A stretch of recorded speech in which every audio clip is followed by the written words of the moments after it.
Alrighty then. I do believe we are recording. Hello and welcome to question and answer number 165. I am your host, Panyo Basa.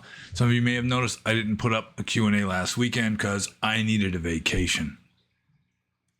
For various reasons we need not get into. Although one reason is I just worked too much. So I needed a vacation and I got it. And now I'm back to answering questions. This is my beverage, by the way. And 165 obviously is not prime at all. It's 3 times 5 times 11, if I did the math in my head correctly. And I suppose after lamenting my aquarium situation, I'll just get right to work answering questions. And those of you who have watched, the few of you who have watched my aquarium videos may notice or may recall that I was talking about how if you have a balanced aquarium, then if you're like putting stuff into it, like food, for example, then if the plants aren't absorbing all of the minerals and so forth, the minerals can build up in the water. And so what happened is that, especially in my 10-gallon tank that was originally just an invertebrate tank, the shrimps stopped reproducing. And then just a couple months ago, they apparently just started disappearing. And so finally, a few days ago, I did water tests on both of my aquariums, and the nitrogen was completely fine. The fish pee was just being recycled by the plants. It was all a nice balanced system, but there was the water, the pH was up around 8, especially in the 10-gallon tank, and the hardness of the water, the dissolved minerals in the water, was just practically off the charts. It was just very hard water, just due to all the minerals in there. So I've started doing water changes, trying to get the water soft enough and the pH low enough that the few remaining shrimps will start feeling frisky again and start reproducing. Because for a while there, I had just a population explosion of little red Neocaridina shrimps. So I'm just going to start answering questions now. And the first question is from Romeo. And Romeo says, and by the way, before I get to what Romeo says, this is kind of a long one because this is 2 weeks worth of questions. So this could be 3 hours, especially when I keep digressing like this. Romeo says, I was recently on an air flight coming back from vacation and we encountered some prolonged turbulence along the way. Although things eventually turned out okay, there was a moment when I wondered, is this the end? I then recalled how important one's mental states are in passing one's karmic momentum from this life to the next, and I began wondering what the most optimum mental state was that I should try to generate. I thought, should I follow my breath and mindfully note my bodily sensations, thoughts and feelings as I would during a Vipassana meditation? Should I beam a kind of humanitarian, may all sentient beings be free from suffering mantra out to the world as I would during a metta meditation? Should I just calmly acknowledge and accept my fear and panic knowing that I'm about to die? In short, what do you think is the most optimum mental state one should have in their last moments? And how does one cultivate such a state last minute? Well, when it gets down to the last minute, the cultivation should already be, behind you pretty much. It's at the moment of crisis, as a general rule, you don't have time to think, well, what should I think about? How should I, it should just be automatic at that point, spontaneous, intuitive, if you will. Which is something that's happened to me many times in my life when you're driving in the wintertime up north and you hit a patch of black ice and the car starts sliding out of control. It's just, you don't think, well, what kind of mental state should I cultivate at this moment? It's just automatic. It's just the mind becomes crystal clear and your body just, it's like something else takes over your body and does whatever is necessary to keep you alive And then after the crisis is gone, then you go back into your normal state of consciousness. But I mean, let's say you're on an airplane and you think it might crash. Well, it seems to me that, I mean, the best mental state you can have when you die is the most enlightened mental state you can possibly come up with. The higher level of consciousness, the highest level of consciousness that you can manage. So I would assume that would be sort of like what Krishnamurti talks about with choiceless awareness. You're just wide awake, just aware of everything and not reacting. Just, you become like a transparent sheet of glass and just everything is just like going through you unimpeded. But this question does remind me of a movie came out in the 90s, starring Jeff Bridges and Isabella Rossellini, called Fearless, about this guy played by Jeff Bridges who is in a plane crash, and he's one of the few survivors. In fact, he's hardly, I mean, it's like he doesn't have a scratch on him. And as the plane is crashing, it's like he's having like the existential crisis, you know, and it's like before the plane crashes, he has just made his peace with the whole situation. He's just in a state of wide open acceptance. And then he survives the plane crash, and it abides this new mental state. You know, it's like he has become somewhat enlightened. You know, he's been jolted into a higher level of consciousness, and most of the movie is just how he doesn't fit in anymore. You know, it's like the lawyers, especially the lawyer for his best friend that was, and I think it was like his work partner that was on the plane. His friend died, but he survived. And the reason why Jeff Bridges survives is the plane is like starting to, like, you know, show signs of distress. I don't remember the exact details of why the plane crashed, but Jeff Bridges sees this boy sitting alone kind of several rows ahead of him who's obviously scared shitless. And so just out of the goodness of his heart, Jeff Bridges changes seats, sits next to the boy to try to, you know, comfort him. And so if he had remained in his original seat, he would have died because he was sitting right next to his buddy who died. But like the lawyers who are like trying to, you know, settle, like the lawyers for his best friend's wife is trying to get Jeff Bridges to talk about how terrified he was, you know, because the distress and everything, you get more money that way. And Jeff Bridges, I mean, he just can't bring himself to lie. And there's people just pressuring him to do all this shady stuff. You know, it's just, he's trying to be enlightened in this world where enlightened just is not the way to be. But I digress, and I probably shouldn't be digressing so much, but it's definitely a good movie. There was a person who had a near-death experience who had like an enlightenment experience at the same time, sort of an Eckhart Tolle type. John Wren Lewis, he highly recommended this movie, Fearless, starring Jeff Bridges and Isabella Rossellini.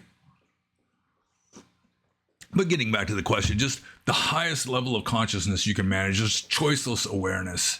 Just make your peace with what's happening. Be just wide awake, aware, and don't react. If you can manage that. But again, you're not going to be, you know, at the moment of crisis, as a general rule, the work you've already done is what's going to see you through it. You can't just start cultivating right then and there.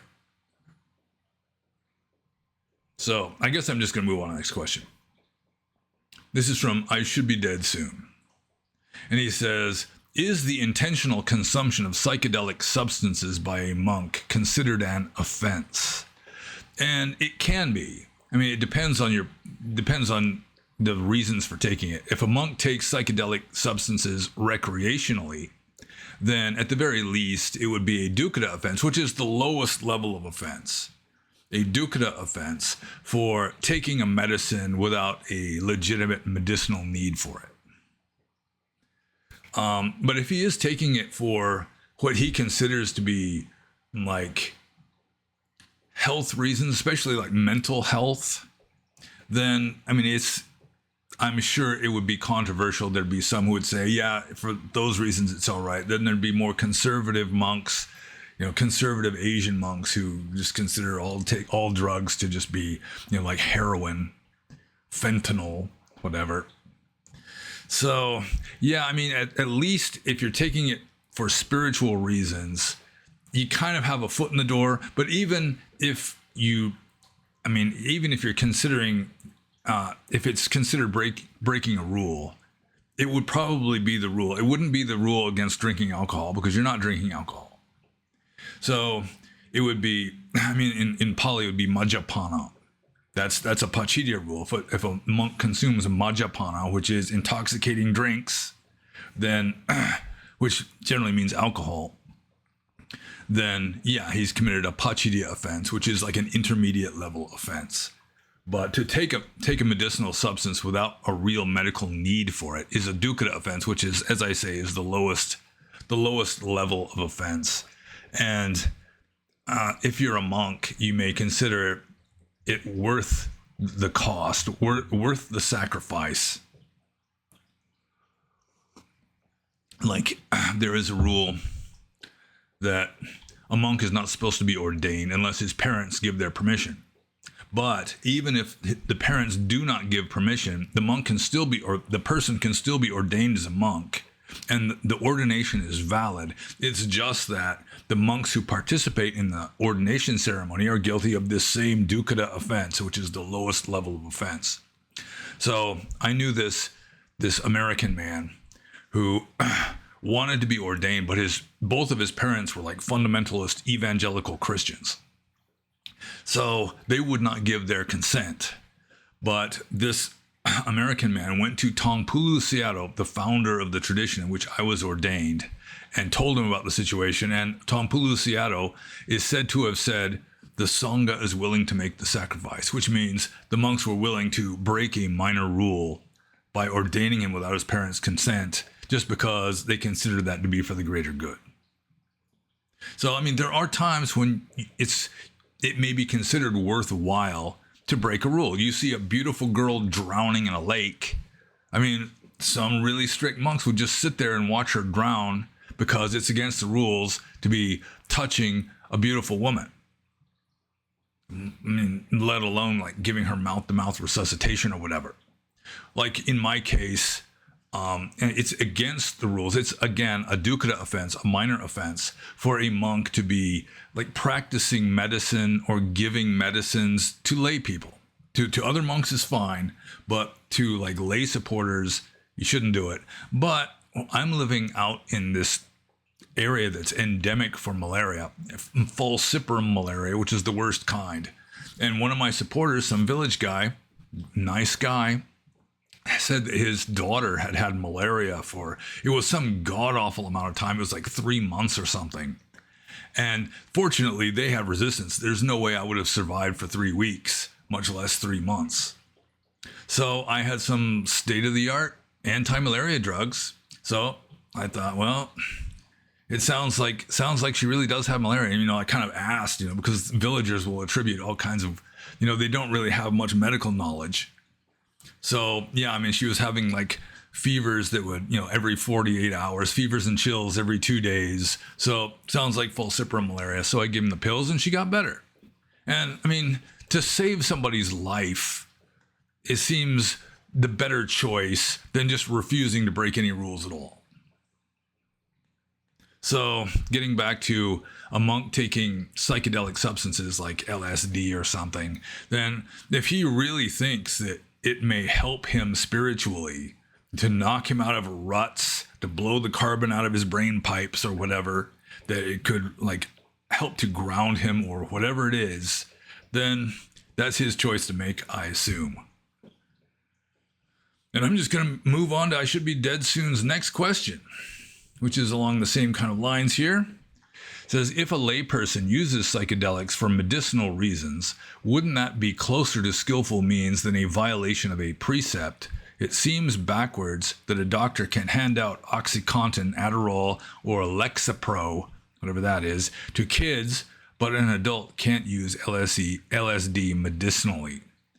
Yeah, well, I mean, for lay people, you've just got the fifth precept, which is I abstain from taking wine, ale, and other intoxicants which cause heedlessness or cloudedness of mind. And so, I mean, the first question is, would something like LSD result in heedlessness or cloudedness of mind? I mean, to some degree, it can cause like a pathological clarity of mind. But then again, I mean, some people, especially if they're taking LSD recreationally or they're already mentally unstable to begin with, they might have like latent schizophrenia or something. Those are the ones that like jump off of roofs and that kind of thing. They think they can fly, they jump out a window, and then they just drop like a rock. So the person has to know himself or herself to make like a wise decision with regard to this kind of thing.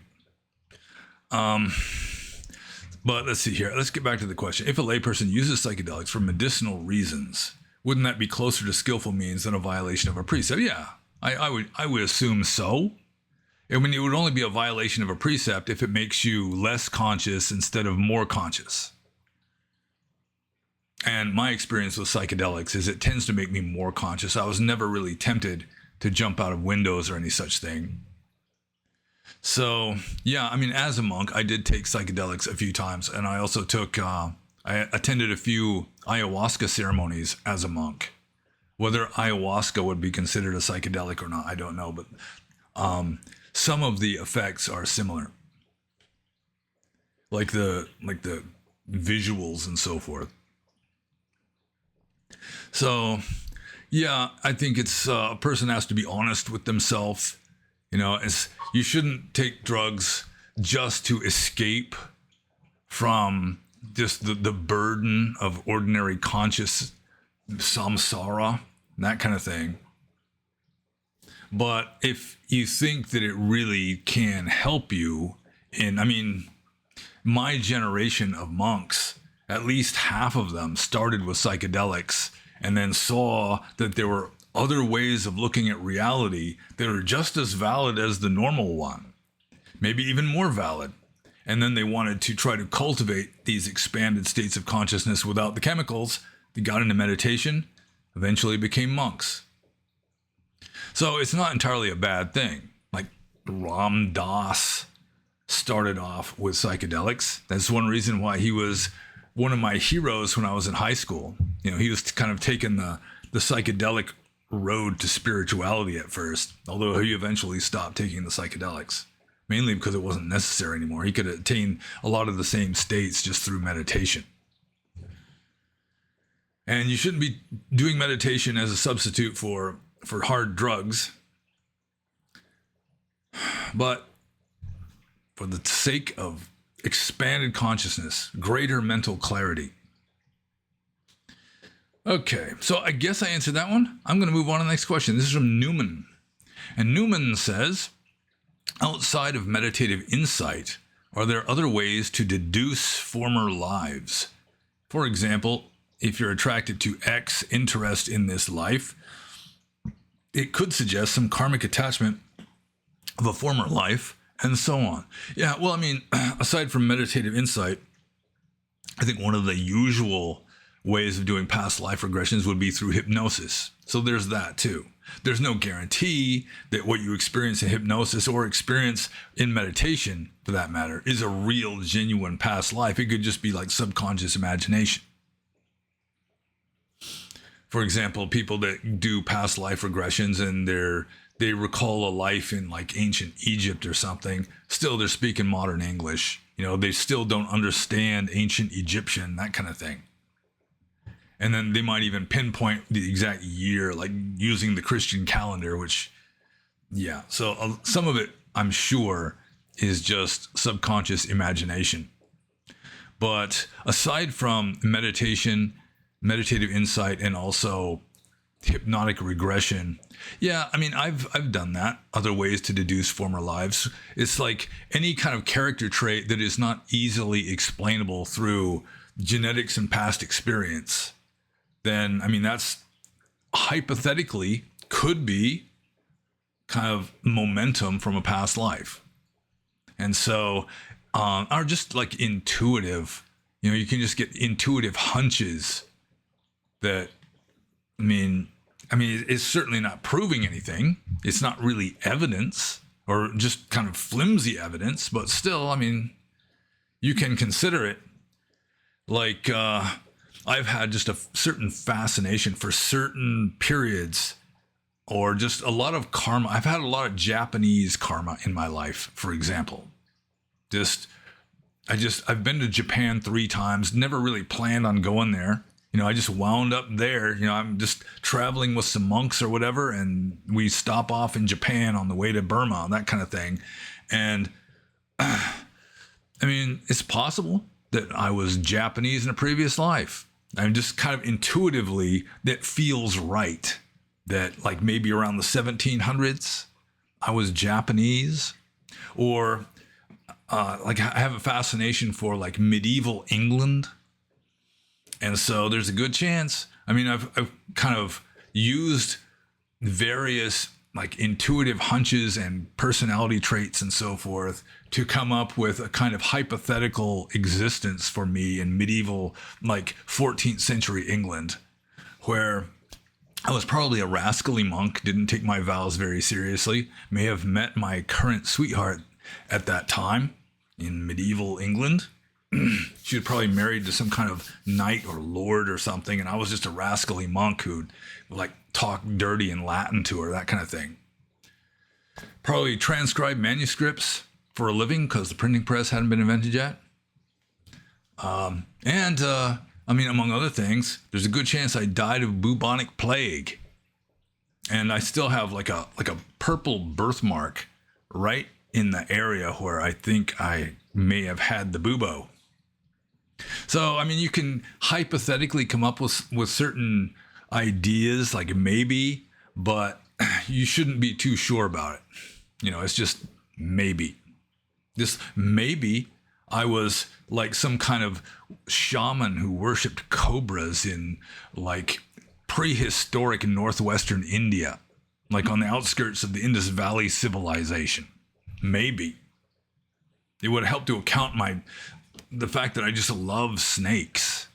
It's like most people, they have this phobia of snakes. It's like, I read in like a book by Carl Sagan long ago that there's supposedly even like a special center in the brain somewhere that recognizes snakes, which is one reason why if you're walking down the trail and you see like a stick or something by the side of the trail, especially in snake country like Burma, then immediately your mind just goes to that. It's like, nope, not a snake. Okay.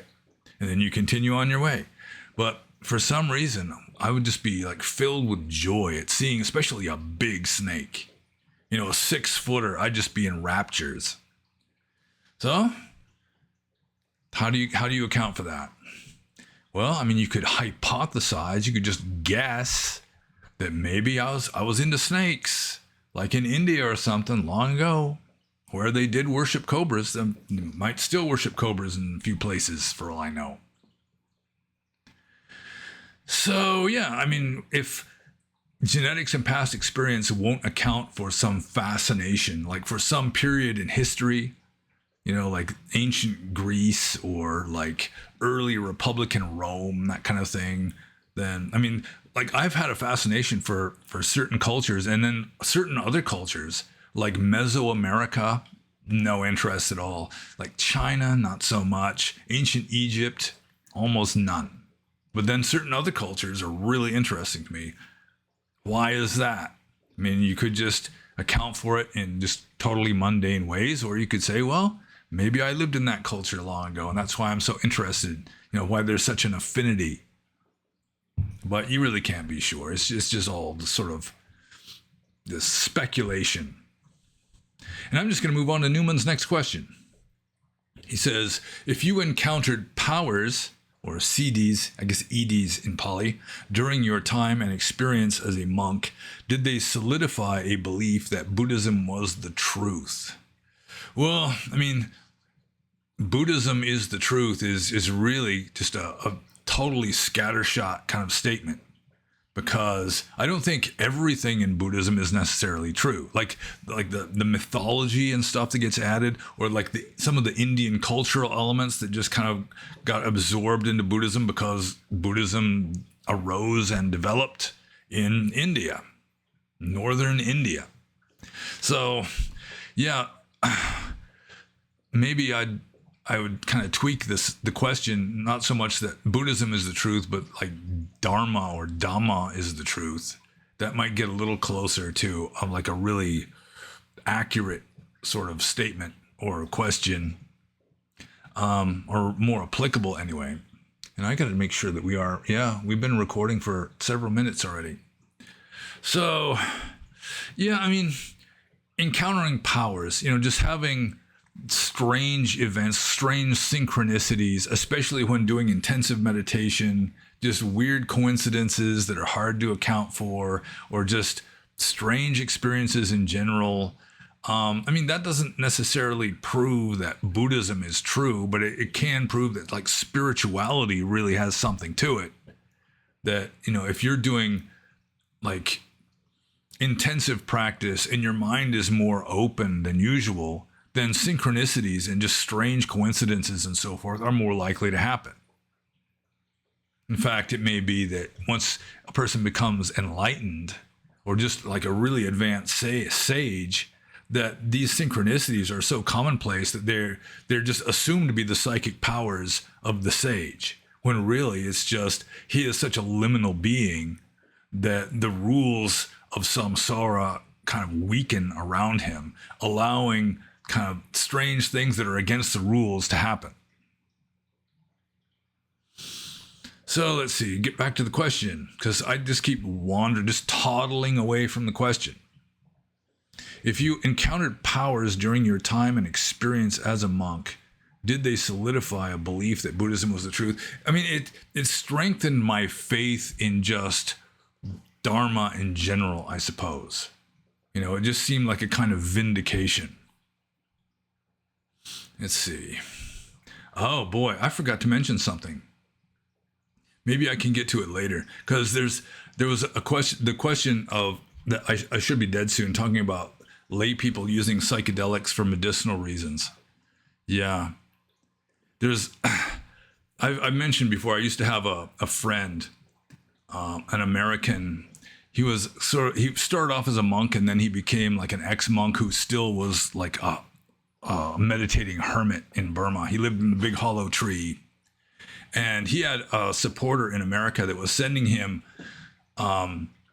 like articles from it was like an organization of doctors trying to legalize psychedelics for medicinal purposes. And I read this article written by a doctor of back in, I think it was like the early 60s, when LSD wasn't illegal yet, or it was just kind of starting to become illegal. There was like this TV producer who had this teenage son who was just, I mean, he was considered mentally ill. I mean, he just would not participate. He was just defiant of any kind of therapist, and he was going to therapist after therapist, psychiatrist after psychiatrist. His daddy was rich, he could afford it, and the kid was just had like a chip on his shoulder, and just, I'm not exactly sure what the diagnosis would be, but he was just given up as a hopeless case by numerous psychologists and psychiatrists and therapists. And so finally, he goes to this place where they specialize in like LSD therapy. So he goes to this room, and it's like a well-lit, brightly colored room with flowers and art books and this kind of stuff to help prevent people from having a bad trip. Everything is kind of upbeat. And so he takes this dose of LSD with the doctor and a nurse attendant there with him. And he's just kind of mocking them. Just, it's not going to work. I've already told you, nothing works on me. So after like half an hour, they start noticing that he's sort of getting more rigid, and he's starting to like pant and sweat because he's trying to fight the effects of this LSD. And finally, after like an hour or something, I mean, he keeps saying, it's not working. There's no effect. But you can see, I mean, he's just like sweating and just like really tense. So he suggests that he wants to lie down on this couch, and they assure him that's probably a good idea. You should do that. And so for like 8 hours, he is just rigid as a board on this couch, just like panting, just fighting against the effects of this acid for all he's worth. And every once in a while being able to gasp out, it's not working. There's no effect. And then finally, after just this very draining, exhausting many hours of this trip, he kind of weakly goes home, in a weakened state. And then he sort of regains his bravado or whatever. So he's talking with the doctor a few weeks later, and he's just kind of scoffing and say, told you, no effect. It's not going to do anything. So then the doctor says, well, I suggest we try again with a much higher dose. And he says this young guy just immediately, he stopped breathing, and the color drained out of his face. And then the doctor says, but I suggest we do this at a clinic in Scandinavia that specializes in this sort of thing. And we'll have to have your father's permission, which caused the young kid to just immediately start breathing in and just start saying, well, I'm sure my father would not agree to that. But the father agreed. And so a schedule was, a date was set up for this flight to Scandinavia to take a much larger dose. And the kid is sort of stalling for time and saying, well, just give me some time. And what he does is he just drops back into society. He gets a job, gets a girlfriend, starts like associating with other people. It essentially cured him, but it wasn't like any kind of like insight or inspiration or anything that he had on the trip. It was just, he was so terrified of having to go through that again that he would just sort of cured himself of this personality disorder, which is probably something that he had, some kind of personality disorder. And just rather than have to take the acid again, he just dropped back into society and started being a relatively normal person. So I should have mentioned that when I was discussing lay people taking psychedelics, but I'm just going to move on to the next question, which is from Pooping User. I do not understand this name.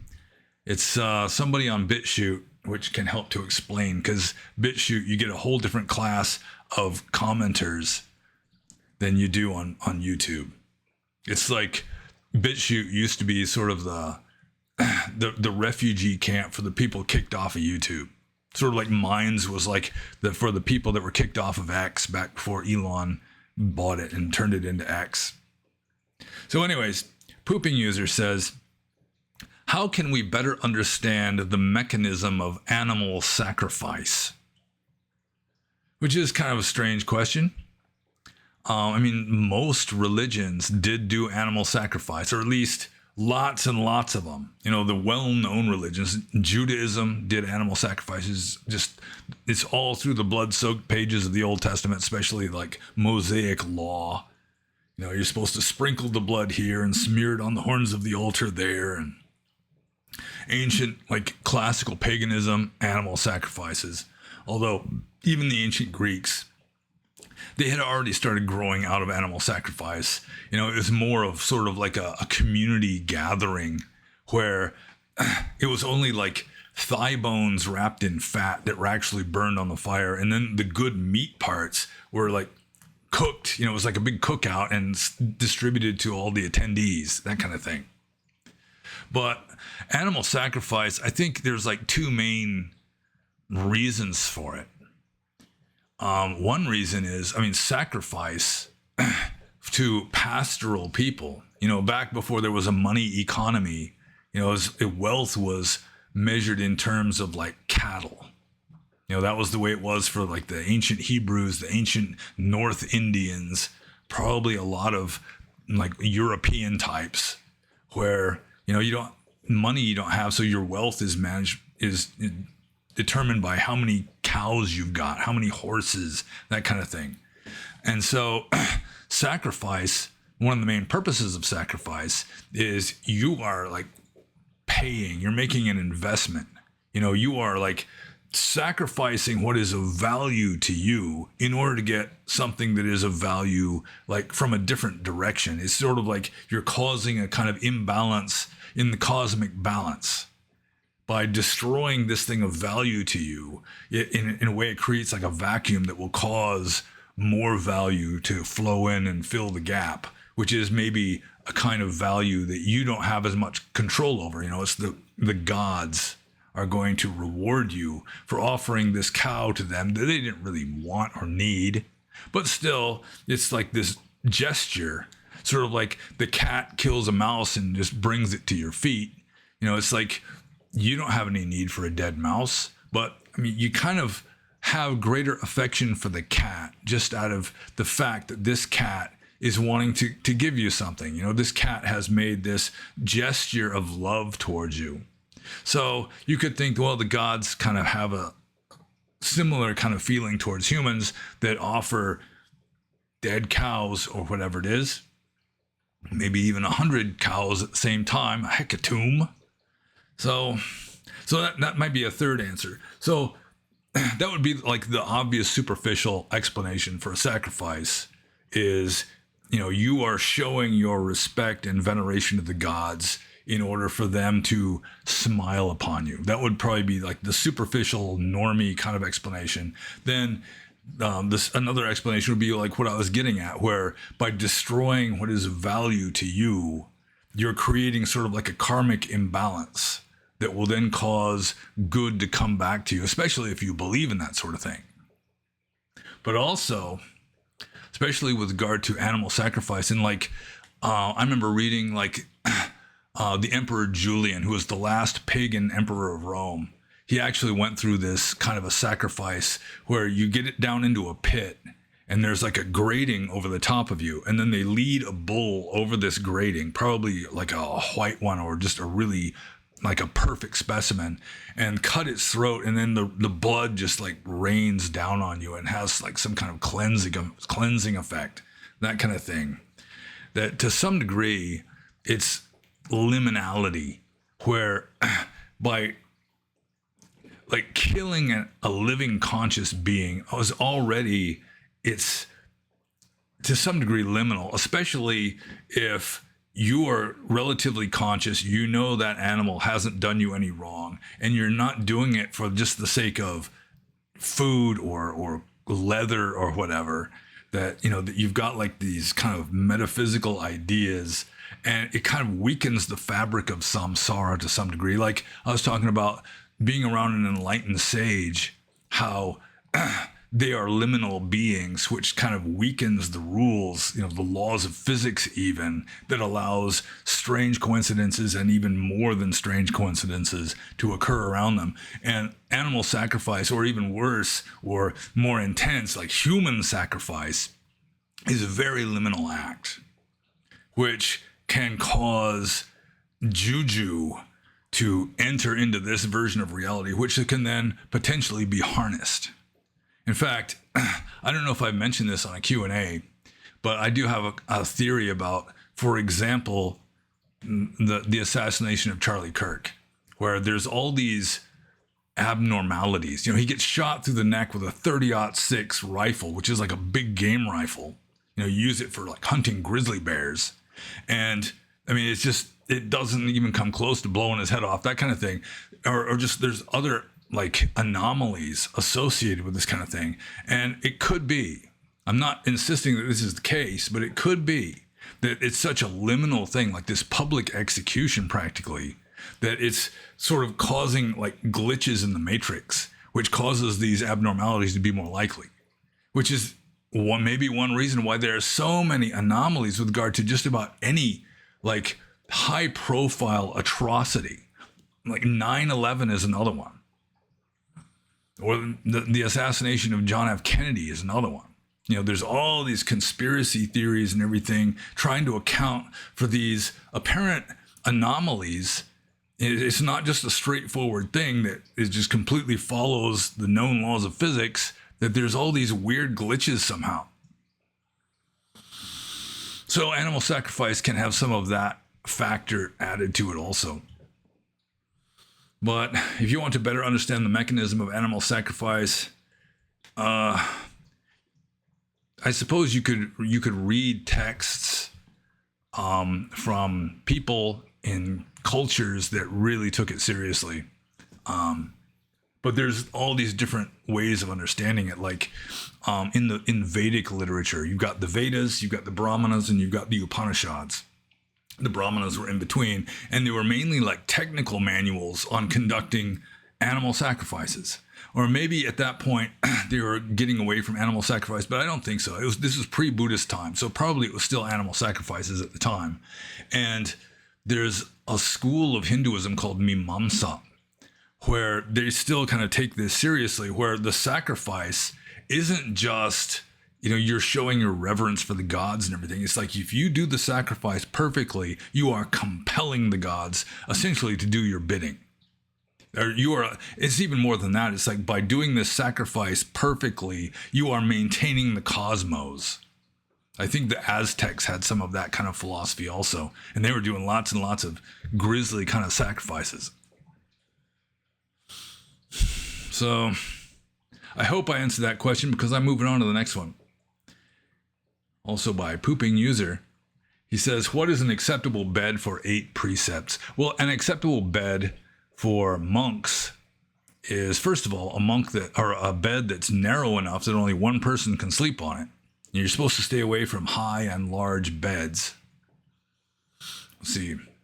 No, it'd be Ucha Sayana Mahasayana. So it'd be high beds and large beds would be the precept for lay people. For monks, it's just, you're not allowed to have a bed where the bottom of the frame is more than 8 finger widths above the floor. So if you can take your fingers like this and stick it underneath the bed frame, then it's too high. Well, I mean, just sleeping on a mat or just a little pallet on the floor is fine. So I would assume that you could use that as a way of determining the acceptable bed for a layperson keeping 8 precepts. So, I mean, if you just sleep on a mat on the floor, you're in no danger of breaking the precept. But the bed should not be large enough for more than one person to sleep on it. And if you're following the monk rules, then you shouldn't be able to put your 8 fingers like this and fit them between the bottom of the bed frame and the floor, which is kind of an easy rule to cheat, because you could have like box springs a foot thick and then just be still sleeping way up high. Pretty sure they didn't have box springs in the Buddhist time. And I'm just going to move on to Pooping User's third question. He says, I assume it's a he. Has meditation or internal work ever produced for you an out-of-body or alternate reality experience? And I would like to apologize right off the bat for using double air quotes, even when the questioner only uses single air quotes. Maybe they're from England and don't speak the language as well as we do, or some such. So let's see here. Has meditation or internal work ever produced for you an out-of-body or alternate reality experience? Well, the only out-of-body experience, or the only thing that I could even interpret as a possible out-of-body experience, was caused by taking some derivative of belladonna as a teenager. So that was a drug thing. I was just hallucinating wildly too. Alternate reality experience? I mean, it depends on what you mean by an alternate reality. I mean, when you get into deep meditative states, I mean, obviously, you're not dealing with the same kind of reality as you would be walking down the street somewhere. So, yeah, alternate reality, I mean, it would just be like a refined version of reality, maybe, or a refined version of samsara, I should say, getting a little closer to actual reality. So, yeah, the out-of-body experiences I've never had as a result of meditation. I guess some people would argue that you have them in your dreams at night, every night, but I'm not so sure about that. And the alternate reality, it would depend on your definition of alternate reality. But I mean, I have had weird, like altered states of consciousness, which kind of produce de facto an alternate reality, an alternate semi-reality anyway. But I mean, I never really, I mean, aside from mystical states, then, I mean, alternate realities and so forth really are not the point. They're not important. They're not something that should be cultivated other than just becoming more and more conscious, raising your level of consciousness. That's important. But astral traveling and so forth is more of a distraction than an actual, something that's helping you to attain the goal. And I'm just going to move on to the next question. This is from Siovaksh and Sipat Zidana. And Siovaksh and Sipat Zidana says, is the Mahayana belief that the Buddha never really attained parinibbana and the highest goal is of staying in samsara to help others with fabricated teachings of the Buddha actually just Marayana? And Mara, of course, is sort of like the Buddhist equivalent of the devil. He's the tempter. He's the deity who is trying to keep people unenlightened. In fact, I mean, he's not like the devil so much in that Mara, I mean, if he can't get you to be bad, he'll get you to be good. If he can't get you to just wallow in sensuality, he'll get you to do acts of merit, because even if you do acts of merit, you're still kind of within the realm of samsara. Even the heaven realms are in samsara. But this question, I mean, it's a matter of personal opinion. I'm sure there's lots of people who think that Mahayana Buddhism is just the product of Mara. And, they got their evidence. I think my buddy Brian might be of the opinion that Mara made Mahayana. He might call it Marayana sometimes. But let's see. Let's just get down to the nitty gritty here. Let's get down to the brass tacks, if you will. Whatever the hell that means. Brass tacks. Is the Mahayana belief that the Buddha never really attained parinibbana? Okay.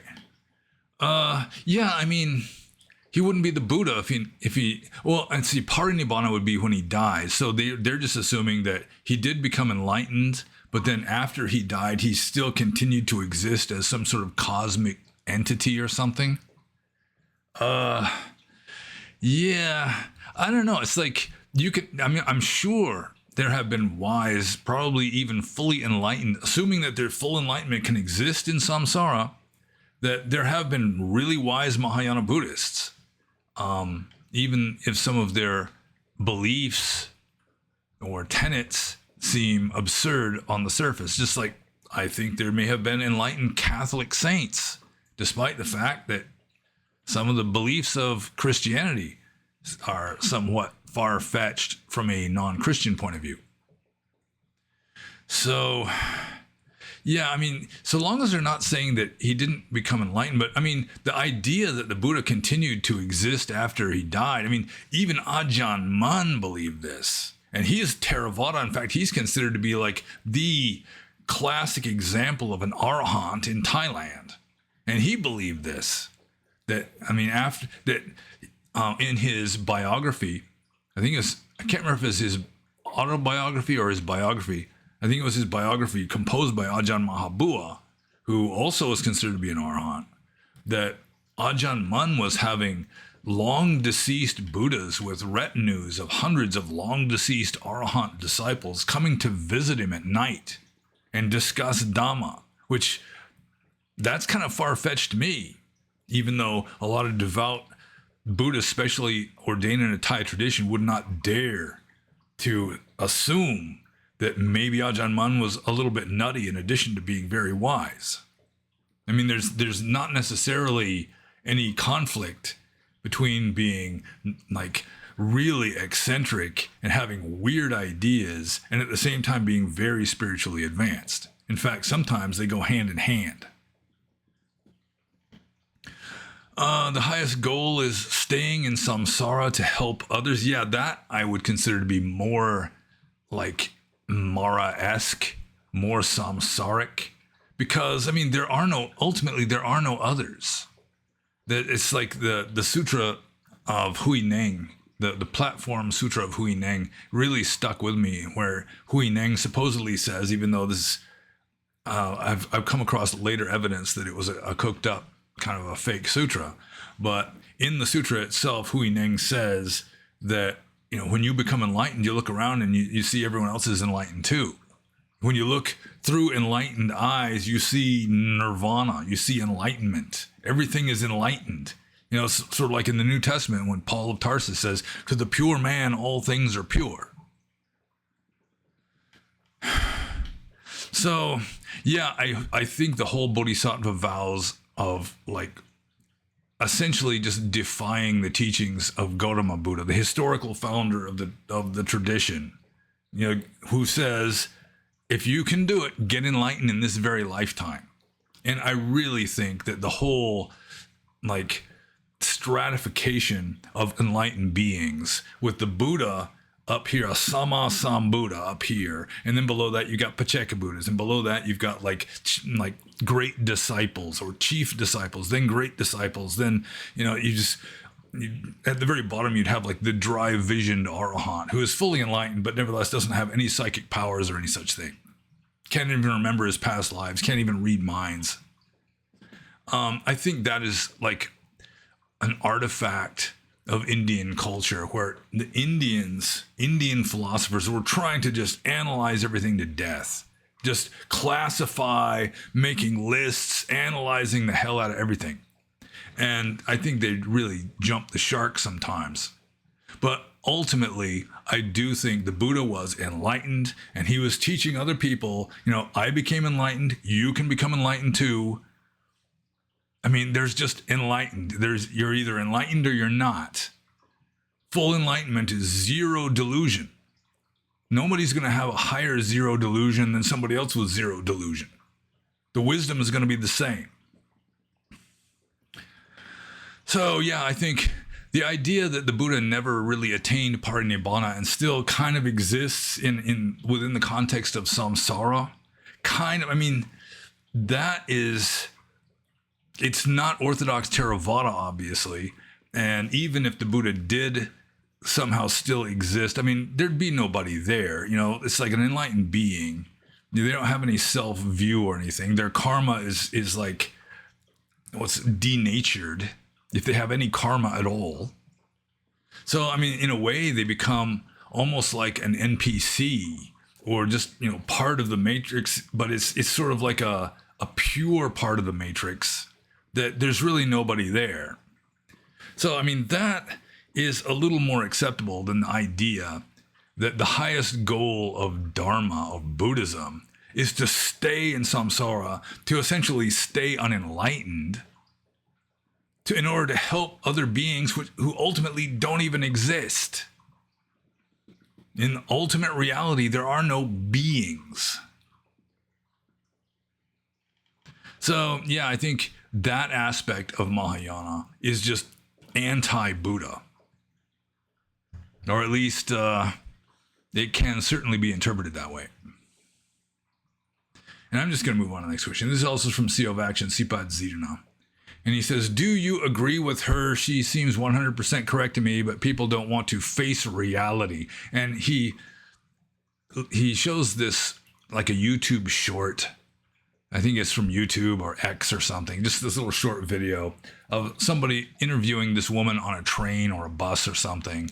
And she's saying that most religious people aren't really religious. And the main reason she gives is that if you really believed that anyone who didn't follow your religion was going to burn in hell, then, you'd be like waking them up in the middle of the night. You'd just be relentlessly trying to get them to convert, because you don't want them to burn in hell. But because you don't really think they're going to burn in hell, just deep down, you get sleep at night. But, if that argument that this woman gives is valid, that would apply to people like the Buddha and Jesus, too. It's just like the Buddha and Jesus realized that, everyone has to make their own decisions. And it can be very sad. I'm sure a lot of Christians are very sad to think that their neighbor Joe is a heathen and he's going to burn in hell. But just pounding away at it, just like relentlessly harassing the guy, probably is just going to make him even more anti-religious anyway. So this woman on the bus or train or whatever it was, saying that, if you can just let people go to hell, if that means that you're not really religious, that you don't really believe it, Jesus and the Buddha weren't really religious either, which is kind of a stretch. It's just kind of a sad reality. I mean, it's sort of like knowing that everyone's going to die. But I mean, just because you're religious doesn't mean that you have to take at face value everything you find in the text. I mean, that's obviously the case in my case, where, I mean, just because I read something in a Buddhist text, I don't just naturally assume that it's necessarily true. For example, that only a Theravada Buddhist can become enlightened. I'm very skeptical of that. Theravada Buddhism, I mean, I don't want to badmouth Theravada Buddhism, but still, I mean, its track record, its success rate, you know, how many people practice it compared with how many people are fully enlightened. I mean, you've got like a tiny, tiny fraction of 1% probably. But let's see. Yeah, so I don't really agree with this woman. She's just a smug, kind of secular kind of person who doesn't take religion very seriously and thinks that just because somebody can sleep at night with the thought that other people are going to burn in hell. I mean, you just don't think about it, for one thing. Like a devout Christian who really does think that most people who don't follow Christianity or their particular like sect of Christianity are all going to burn in hell. I mean, it's not a pleasant thing to dwell on, and so you just kind of don't think about that much. Just like you don't think about the fact that we're all going to die very much. I mean, that's true too. That's hanging over our heads all the time. We got the sword of Damocles hanging over us all the time. So I think people are just, even very religious people, they have to have like a philosophical view on this that, I mean, relentlessly hounding people to try to make them become religious. I mean, Jehovah's Witnesses do that. You know, they're knocking on doors. I mean, I don't know if they still do that anymore. I think their prophecies have proven false so many times. You know, it was the end times for, well, it's like this, the final generation before Jesus comes has been since World War I, I guess. So, yeah, I don't know if Jehovah's Witnesses still knock on doors. I assume they do in some places anyway. We haven't had any knock on our doors since I've been living in South Carolina anyway. So, yeah, I don't really agree with it. So next, CEO of Action Sipad Zirna says, thoughts on this? Interesting, since you grew up before social media. And again, he just gives this link to this video of a Harvard professor. I think he was just like a psychology professor or something. And he's talking about default mode network and talking about how it's a good thing to be bored, how people avoid being bored. It's like you got to stand in line for 30 seconds. You just immediately pick up your phone and start scrolling on it, you know, checking texts or that kind of thing, just to avoid being bored. And this Harvard professor is saying that being bored is actually good for you. It does have like beneficial results. Although I watched the video like more than a week ago, and I don't remember exactly what the benefit is, other than just learning how to accept being somewhat uncomfortable. I mean, that's valuable right there. Just to be okay with being uncomfortable is, I mean, that's one of the first things that a monk should learn, you know, especially if you're like the old-fashioned kind of ascetic monk and not living in a cushy monastery in town somewhere. So, yeah, Harvard professor, default mode network, talking about how it's good to be bored. Yeah, I assume it's good to be bored. It's even good to be worse than bored, like have irritation and so forth arise. You shouldn't just try to completely avoid anything that will cause unpleasant mental states to arise, because you have to learn how to deal with them. Simply repressing them by avoiding the situation, it's not a very good way of learning how to deal with unpleasant situations. Just like resisting temptation just by avoiding temptation. It doesn't make you any more resistant to temptation if you fail to avoid them. So just having to face up with unpleasant situations or trying situations, it can actually be a good thing. You shouldn't seek them out, because that's deliberate self-torture if you take it to extremes. But I mean, just let it happen naturally. You just let your karma bring it upon you at your own natural rate, And that's like the middle path. It's one of many middle paths. You know, it's not you're avoiding unpleasantness at all costs, which is what a lot of people do and they all fail, or you're just seeking out unpleasantness just for whatever reasons. I mean, that's not good either. So you just live your life as well as you can, and when unpleasantness arises, you don't try to run away from it or block it off. You just learn to deal with it skillfully, if possible. And I'm just going to move on to the next question, which is from Psst. And Psst says, I thought you might find this interesting, being both a biologist and evolutionist. Curious as to your take on this point they make. It's fascinating. And then another link to a video where, I mean, at least if you're going to send me articles or videos or something to comment on, I mean, they should be short. And this one wasn't bad. It was kind of interesting, where you've got this person. I mean, again, I watched the video more than a week ago, so it's not extremely fresh in my memory, because I didn't know that I was going to be taking a vacation until the day before. And I'm thinking, man, I should just not do a Q&A this weekend. So essentially the argument is that Darwin himself would renounce his theory of evolution if he knew just how complicated cells are. And I really don't think so. And I mean, it was a little misleading in the video, because when they showed a cell, like the internal structure of a cell, they did not show the internal structure of a simple cell, like the most primitive archaebacteria, the most simplest, you know, unnucleated, you know, prokaryotic cells. They didn't show that. They showed like this eukaryotic, complicated cell with a nucleus and mitochondria and all this kind of stuff. And then they're saying that the complexity is such that you cannot reduce that without the cell just dying. And yeah, that may be true. I mean, it's the same way with the human body. I mean, you just take the cell, you know, multiply it by a few trillion. You've got a body, and it's the same at like a macroscopic scale. Like, we got a spleen. You just take the spleen out, and you're gonna die unless you're getting like blood transfusions or something on a regular basis. So, but that doesn't mean that we didn't have ancestors long ago that didn't have spleens.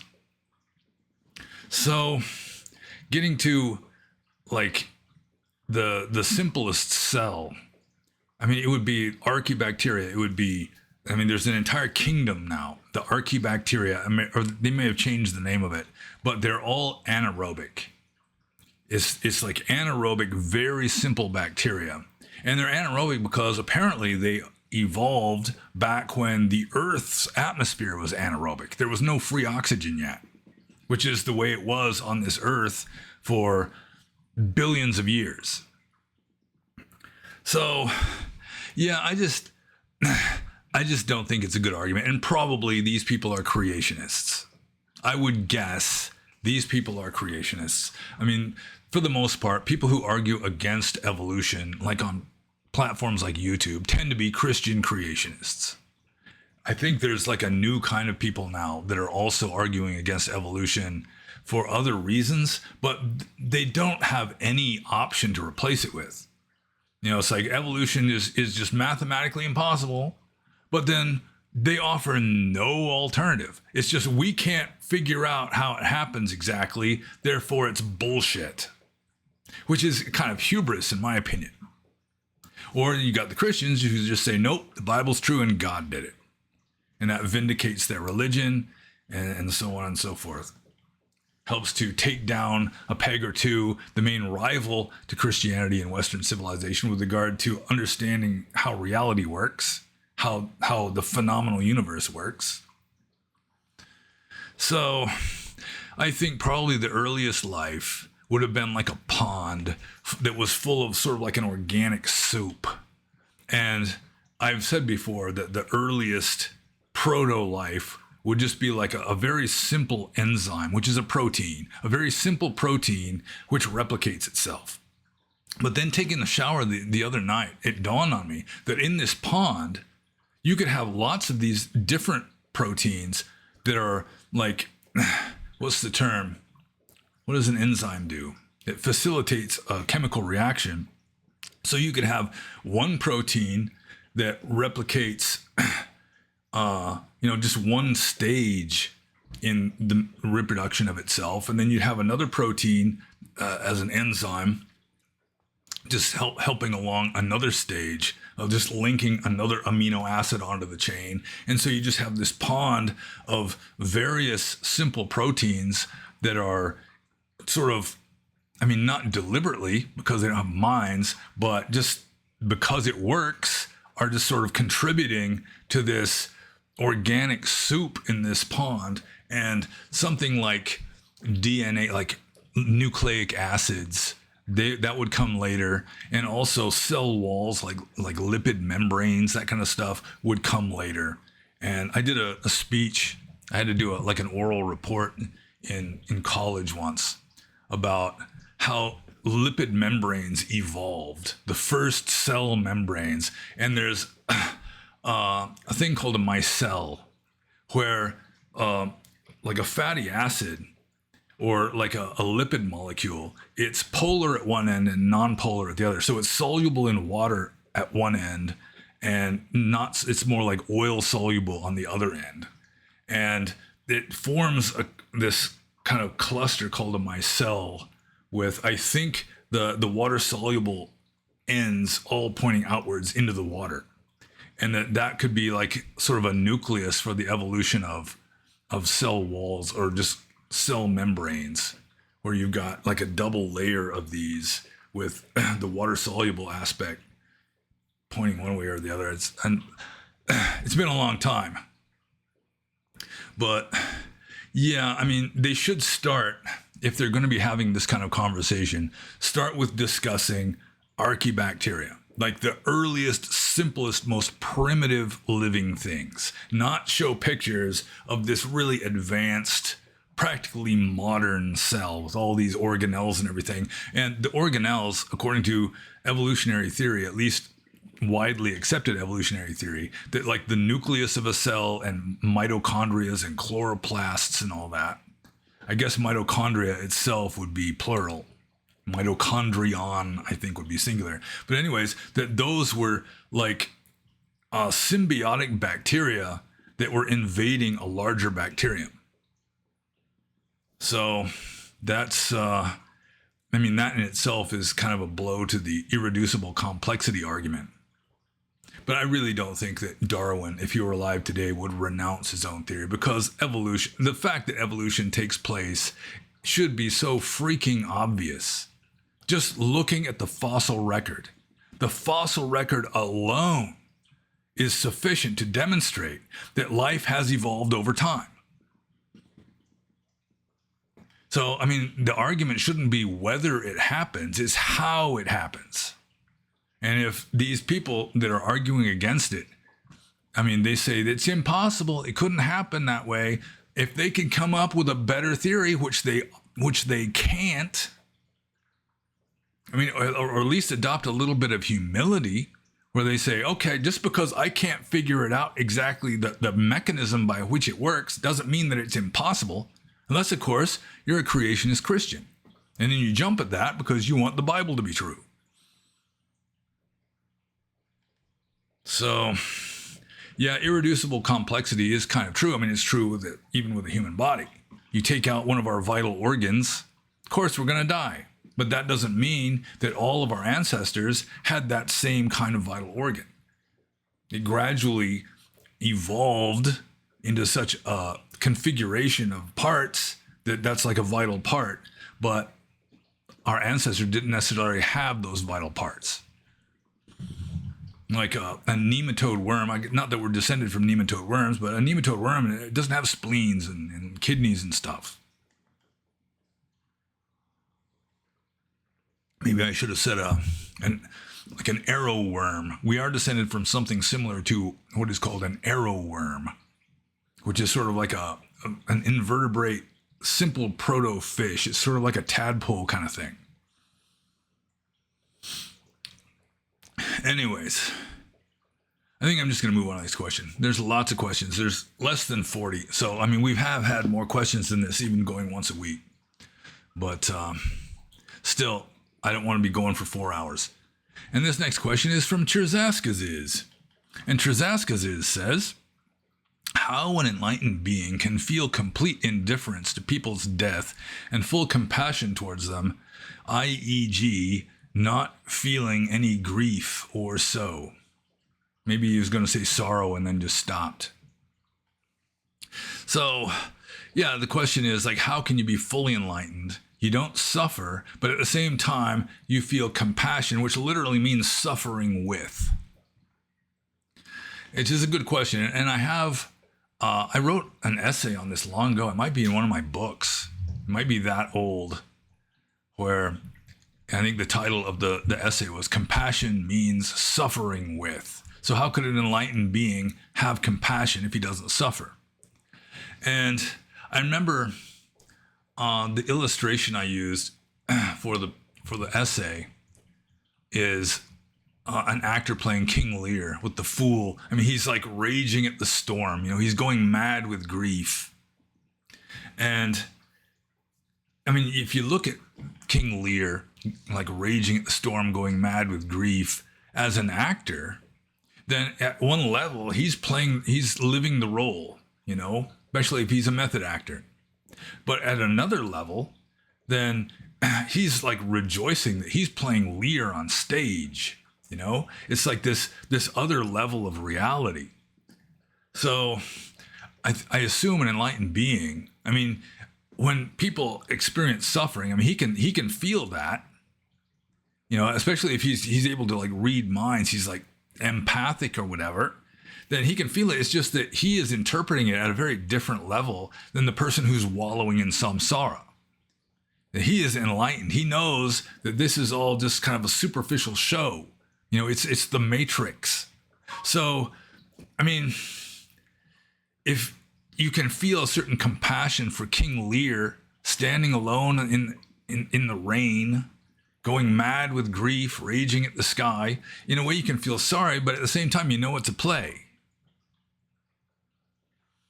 And then an enlightened being knows that this is a kind of play, and that most of the actors are so into method acting, they don't even realize that they're just acting. So that's how I would explain it in 5 minutes or less. An enlightened being can feel, I don't know if he feels complete indifference to people's death. It's just that he accepts it. And at one level, I mean, at the ultimate level, it's not even ultimately real. It's conditionally real, it's virtually real, it's potentially real, but it's not ultimately real. Death is not even an ultimate reality in Abhidhamma philosophy. So it's just kind of a mental construct, an unenlightened mental construct. But still, he can sympathize with that at this superficial level. I mean, he can feel what others are feeling. It's just that he interprets it from a higher perspective than they do. And I'm just going to move on to Cherzaska's second question, which is, what is the longest period of time you went without sleep? So, I mean, I have to do some math, I guess. The longest I ever went, it's like, let's say you get up at 9 in the morning. Let's just assume for the sake of argument that I got up at 9 in the morning one day and then stay up all night that night. I used to do this when I was a kid, just for the heck of it, just see how long I could stay awake. I'd stay awake until like 9 in the morning the next day. That's 24 hours. Then 9 at night, that's 36 hours. And then maybe you go to sleep at like 11, which would be 38 hours. And then it's like you've been without sleep for so long. It's like your system has kind of forgotten how to fall asleep. So it might be a few more hours after that. So I'm guessing it'd be approximately 40 hours would be the longest I ever stayed awake. I never stayed awake 2 nights in a row. I'd always eventually crash late the second night, if not early the second night. So I'm just going to move on to Cherzaska's third question, which is, can you choose your preceptor, or is it always abbot of the monastery you ordaining in? Well, according to Vinaya, any senior monk, any Tera, any monk who's been a monk for at least 10 rains retreats does have the authority as long as he's in good standing, to ordain monks. Although Buddhist cultures have like changed. Like, for example, when I was going to become a monk, my main Vinaya teacher, Venerable Utezaniya, I mean, I liked him. And I wanted him to be my preceptor. So I asked him, can you be my preceptor? And he was like shocked. He's like, oh no, only Sayadaw can be the preceptor.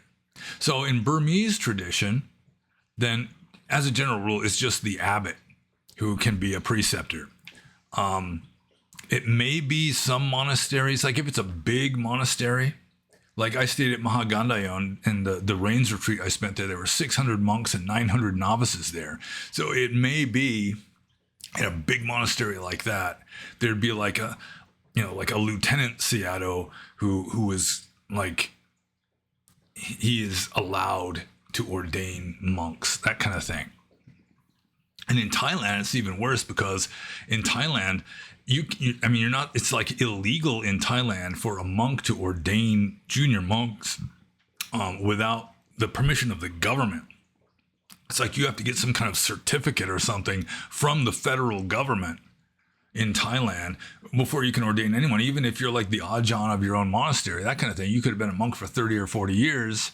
Still, the government has to give you permission to do it, which is, I don't know. It's maybe if Thailand is considered somewhat theocratic, you could kind of justify that. But I think that's just way too much interference from the secular government in Sangha affairs.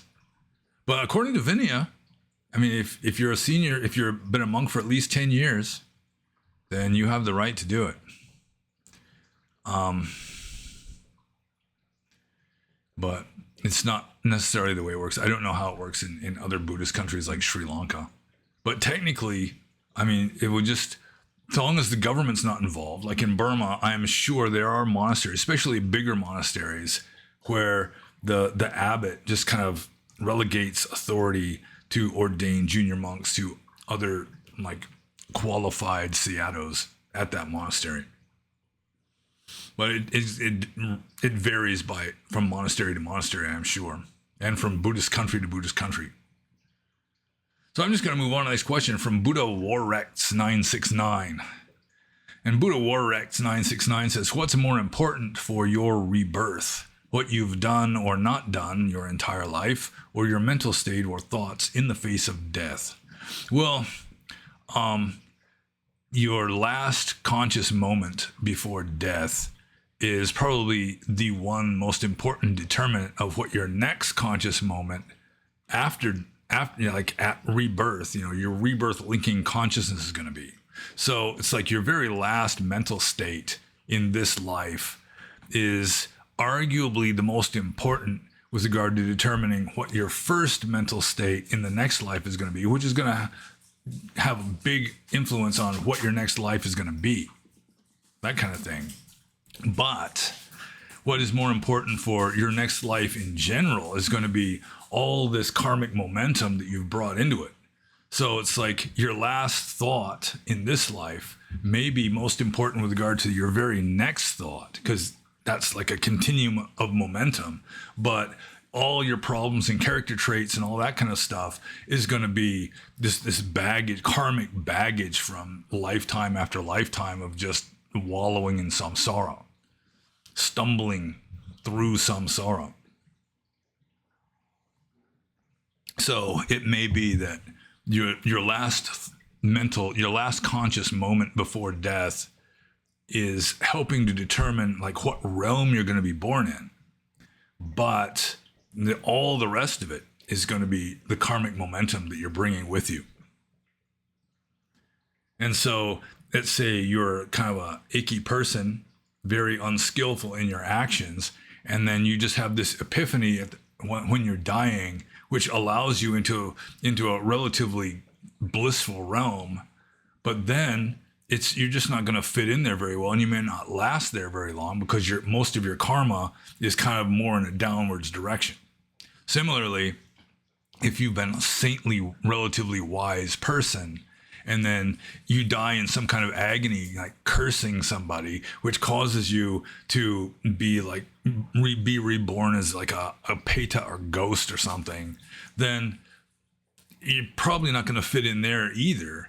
You know, you might not last very long in that existence because most of your karma just is like tending in a different direction. But chances are, if you're an icky person, you're going to die with more icky mental states. And if you're a wise, saintly person, you're more likely to die with wise, saintly mental states. So as a general rule, there's not much conflict going on. And so I'm just going to move on to Buddha Warrex 969's next question. He says, I discovered the following on a page called Pure Dhamma,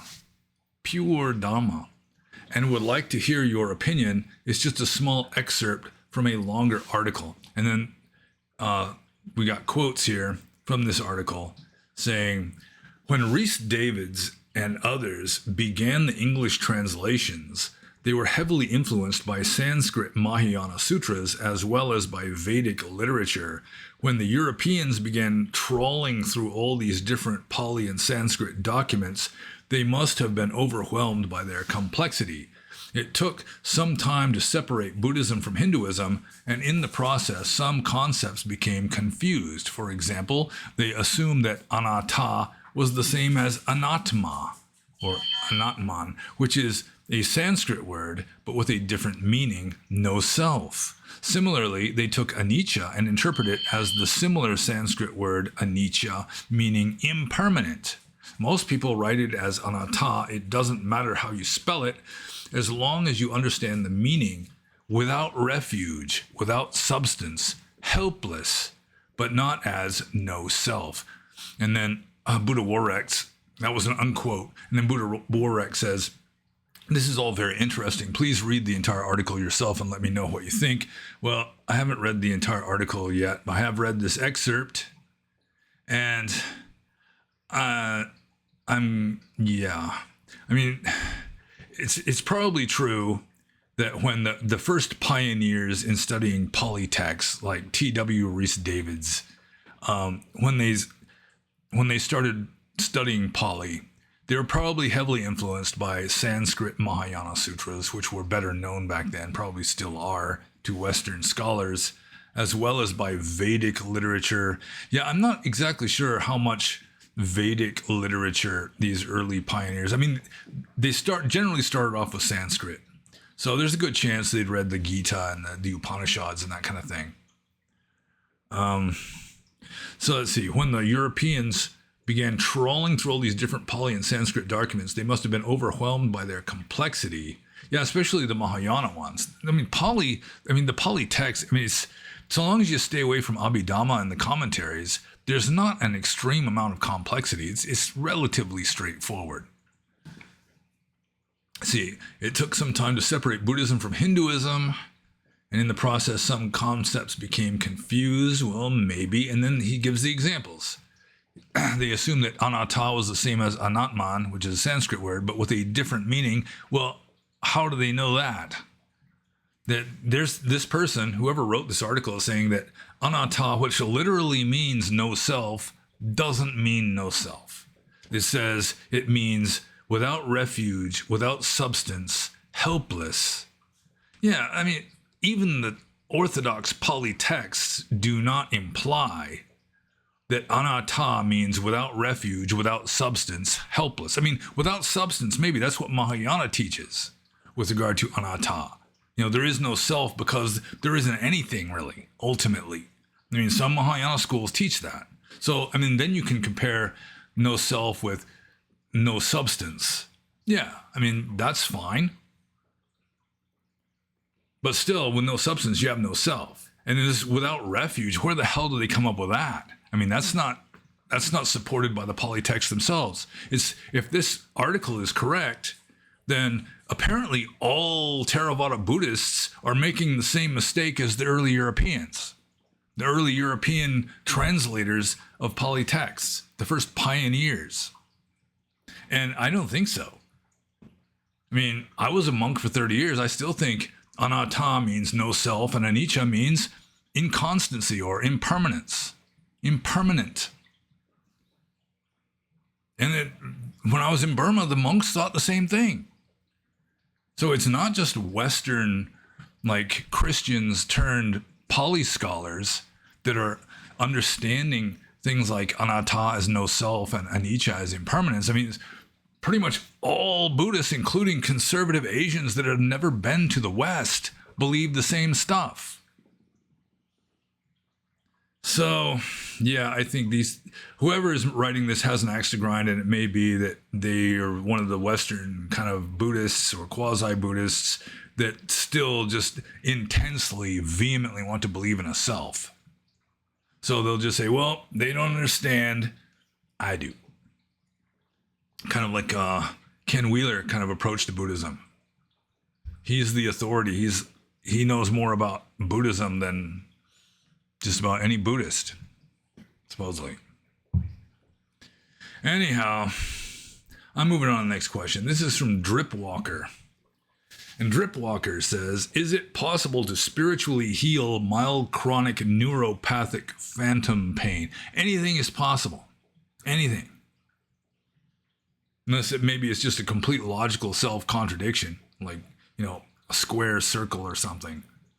But yeah, I mean, to spiritually heal mild chronic neuropathic phantom pain, sure. I don't see why not. I would assume that Jesus could have cured somebody of that. Maybe he did. Just was too complicated of an idea of what the malady was to get included in the New Testament. Maybe they just said the person was possessed by a demon or something. So sure. Is it possible to spiritually heal mild chronic neuropathic phantom pain? Yeah, sure. So let's go on to the next question. This is also from Dripwalker. It says, coming back from the first question, if so, how should one go about doing it? Like what rituals, techniques, people, places should go, and any books, etc.? Yeah, I think that's just barking up the wrong tree. I mean, rituals, forget the rituals. Techniques even, yeah, I don't think so. People, I mean, faith healers, that might be the kind of people you'd be searching out, or people who really have no doubt whatsoever that this kind of stuff is possible and that it happens, like a Christian Science practitioner, maybe. So places you should go to, yeah, you can go to the Christian Science practitioner. You can go to the faith healer. But let's say you don't have access to a Christian Science practitioner or a faith healer. So you just live a spiritual life. You cultivate your consciousness until maybe you reach this breakthrough where you just don't need the neuropathy anymore. That you just kind of outgrown the karma or transcended it or just exhausted it somehow. But I mean, there's U Pandita's famous book was In This Very Life. Very non-Mahayana title there, In This Very Life, because he's saying enlightenment in this very life. Yeah, he had stories like one person had he came to U Pandita's meditation center with a relatively severe case of tuberculosis. I mean, he's like coughing up blood, that kind of stuff. And he just started doing intensive practice, partly inspired by Samvega, the idea that maybe he's going to be dying soon. And he just healed himself. He started developing more healthy mental states. And mind is the forerunner. Mind, it's all things are, mind is chief. They are mind made. So if you want a healthy body, if you improve the health of your mind, your body gets healthier. Or at least that's the ideal state, unless you have some karmic need for some kind of physical malady. So, yeah, just first of all, just believing that it's possible, or just not believing that it's impossible. Just keeping your mind open. That anything is possible. I mean, that's like a giant first step. And I mean, if you can't be around people who really are able to heal others using faith, wisdom, whatever, then yeah, or another case is Uba Khin, who was S.N. Goenka's teacher. He had some kind of cancer. I think it was like skin cancer on his face or something. And through intensive meditation, it just cleared up. It went into remission on its own. It's like, or if you read Mary Baker Eddy's Science and Health with Key to the Scriptures, which, I mean, that might be a first step, is just read that. Read Mary Baker Eddy's Science and Health with Key to the Scriptures, where there's like the last 100 pages or so is called Fruition, and it's just testimonies. Person after person after person who were cured of all sorts of maladies just from reading Science and Health with Key to the Scriptures. The first one, which is the most dramatic, was like a 40-pound tumor. And I think it was a woman who had this 40-pound fibroid tumor. That was using old-fashioned language. You know, it's like apoplexy is a stroke and consumption is tuberculosis and all that. She had whatever a 40-pound fibroid tumor is. She's reading the book and all of a sudden it just clicked. It's like, yeah, that's true. That it's all mind made. You know, it's like when your mind just stops forming it, then it stops being there. And so she just read this book and it was like there was just this click that happened and she just didn't have any doubt. I'm healed. I never really had it in the first place, because that's what Christian scientists believe, is there is no such thing as sickness. God is good. God would not create anything bad. So anything bad in this world is an illusion.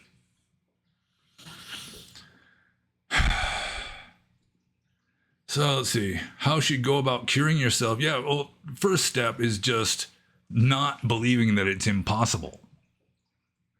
You know, have faith, I guess. Or, I mean, even if faith is too much, just at least don't have anti-faith, just this firm belief that scientific realism is true and that it's just impossible. Although I guess even scientific realism is starting to get to the point where mental states are influencing physical systems, even determining physical systems.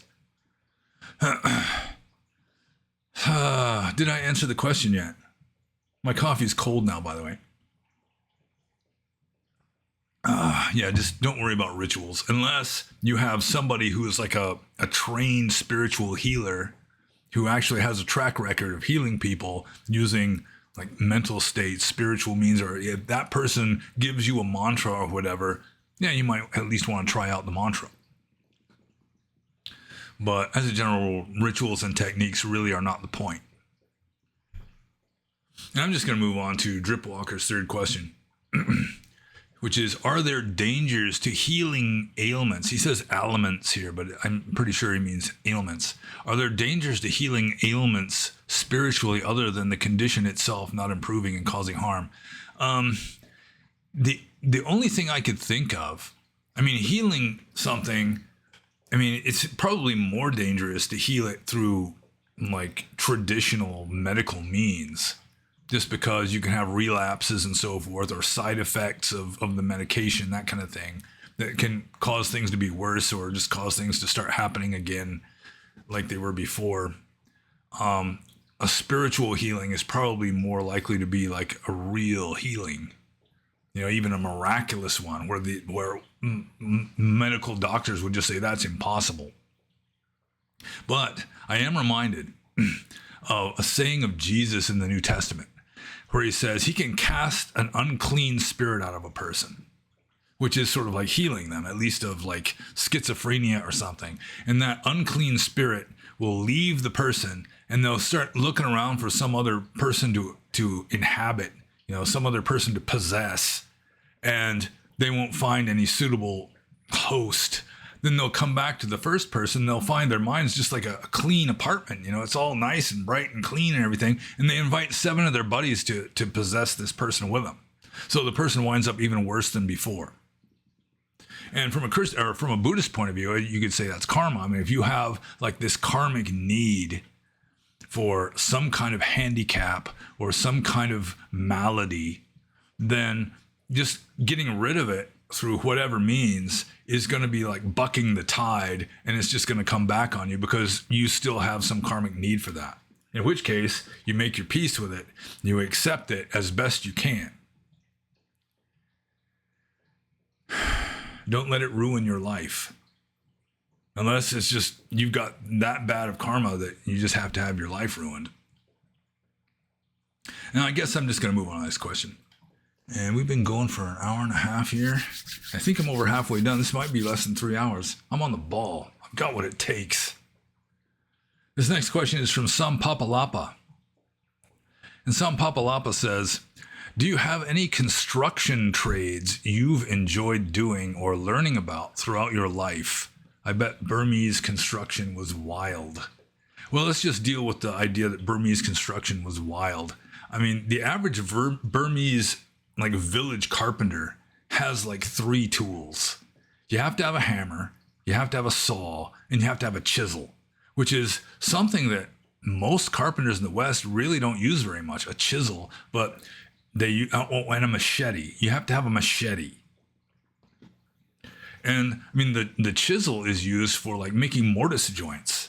You know, the carpenters in Burma, aside from just like having a swath of destruction all around whatever they're fixing. I mean, that's unavoidable. But they use like the chisel and to some degree the machete to just make notches in the ends of the wood, and then they just fit them together like a puzzle. And they still use nails though, but like driving a nail through teak or through ironwood. I mean, trying to drive a nail through ironwood is bad. And there's even worse. There's a kind of acacia wood that's so hard and brittle. I was trying to drive nails through this stuff, and it was just causing chips to fly out of the wood. It was just breaking the wood. You know, it's like trying to drive a nail through a rock. It just doesn't work. And trying to drive a nail through teak, it's like trying to drive a nail through lead. It's not that teak is really hard. It's just super dense like lead. But I did a little bit of carpentry work when I was a boy, like a teenager. Just like a grunt laborer for my stepdad's construction company. And I did a little bit of framing, that kind of stuff. But the construction trade that I've enjoyed doing or learning about throughout my life, the only thing that would really apply would be like rock masonry. You know, making rock walls and so forth. It's really satisfying, you know, just getting the right rock that'll fit right in that place, you know. That would be the only construction trade that I've really had any real fascination towards, is just like being a stonemason. I think I'd make a good stonemason, but it's too late to be changing to stonemasonry at this stage in my life, I think. So let's see here. I'll just move on to the next question. This is from Alba Cochina. And this is a really easy one to answer. Alba Cochina says, what are your thoughts on Steve James from the Guru Viking podcast and just the Guru Viking podcast on a whole? Would you be willing to be a guest on the podcast if given the opportunity? Okay, that's actually 2 questions with 2 question marks. So I got to separate these. Okay, first question first. What are your thoughts on Steve James from the Guru Viking podcast and just Guru Viking podcast and all?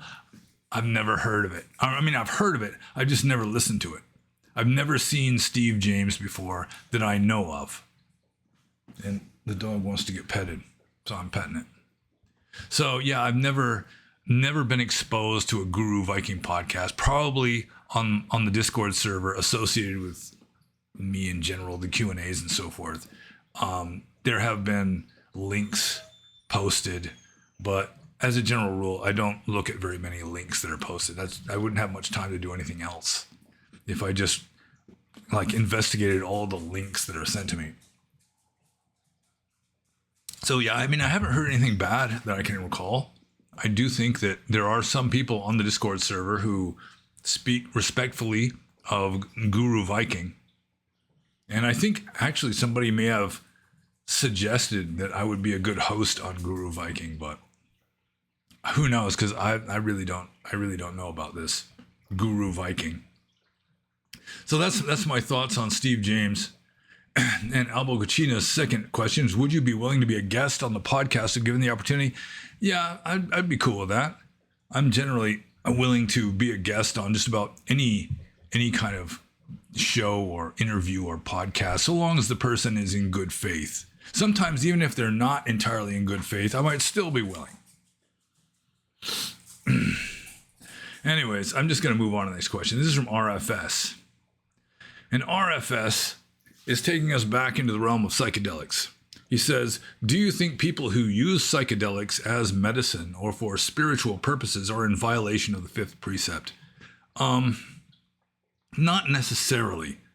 It's according to the fifth precept, I undertake the precept to abstain from ale, wine, and other intoxicants which cause cloudedness of mind or heedlessness.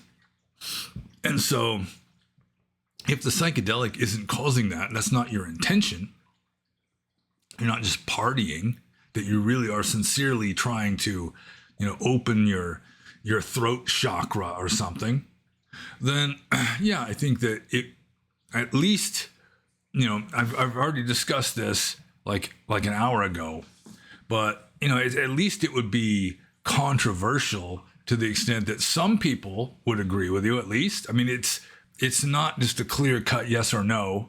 It would depend on who you're talking to and so forth. Then what your own personal position is, like with regard to why you're taking it, what psychedelics you're taking, for what reasons, that kind of thing.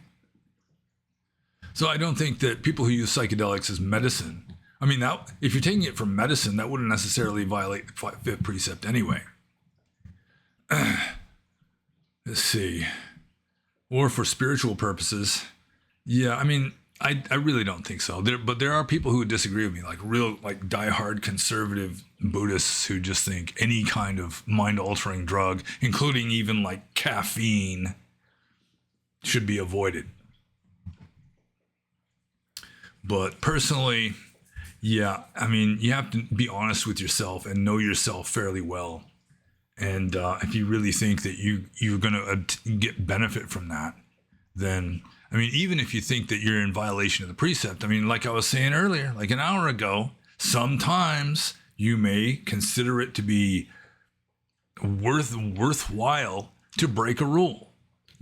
Saving the drowning girl, for example, giving malaria medicine to a villager.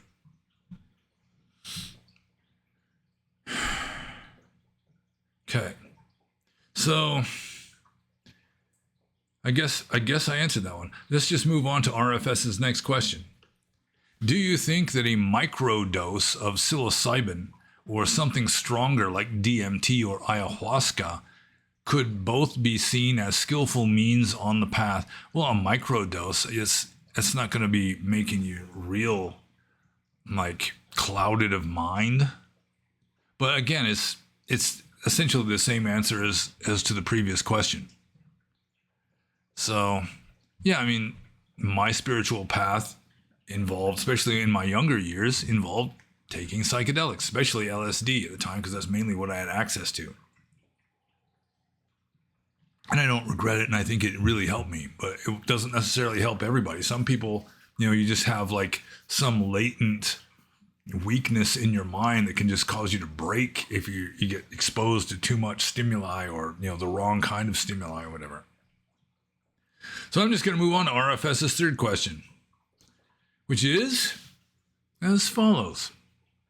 Are there any plans for future talks with Brian or Otto? Well, Brian, we generally every month or two, one of us will contact the other with some idea for a talk. I think Brian recently was going through another manic episode, so I've been kind of maintaining a polite kind of, I don't want to call it distance, but really I haven't been engaging with him recently. But I mean, every couple months approximately, that one of us will say, hey, why don't we do a video on this or that? And then we do it. So my videos with Brian, I mean, they're not nearly as regular as they used to be. I mean, we were doing like 3 videos a week back when I was a monk. But still, there's been no parting of the ways or anything like that. So it's very likely that we'll be doing more videos. I just don't know exactly when. And with regard to Otto, yeah, I'm always open to that. I think he's always open to that. He has made a few suggestions with regard to videos we could do. My videos with Otto seem to be well received. I think one of the most popular videos that I've got on YouTube is an interview with Otto discussing esoteric Hitlerism from a more or less Buddhist perspective. So, yeah, there's a good chance of it. I mean, we don't have any plans in the works at present, but it's always open. It's always on the table, I guess. And I'm just going to move on to the next question. This is from Rui. And Rui says, do you see any viable relation between the following, or is it too much of a stretch? And then he quotes the Logian 71 from the Gospel of Thomas. And it says, Jesus said, I shall throw down this building and no one will be able to build it, unquote. And the Buddha says, oh, house builder, now I have seen you. You cannot make a new house for me.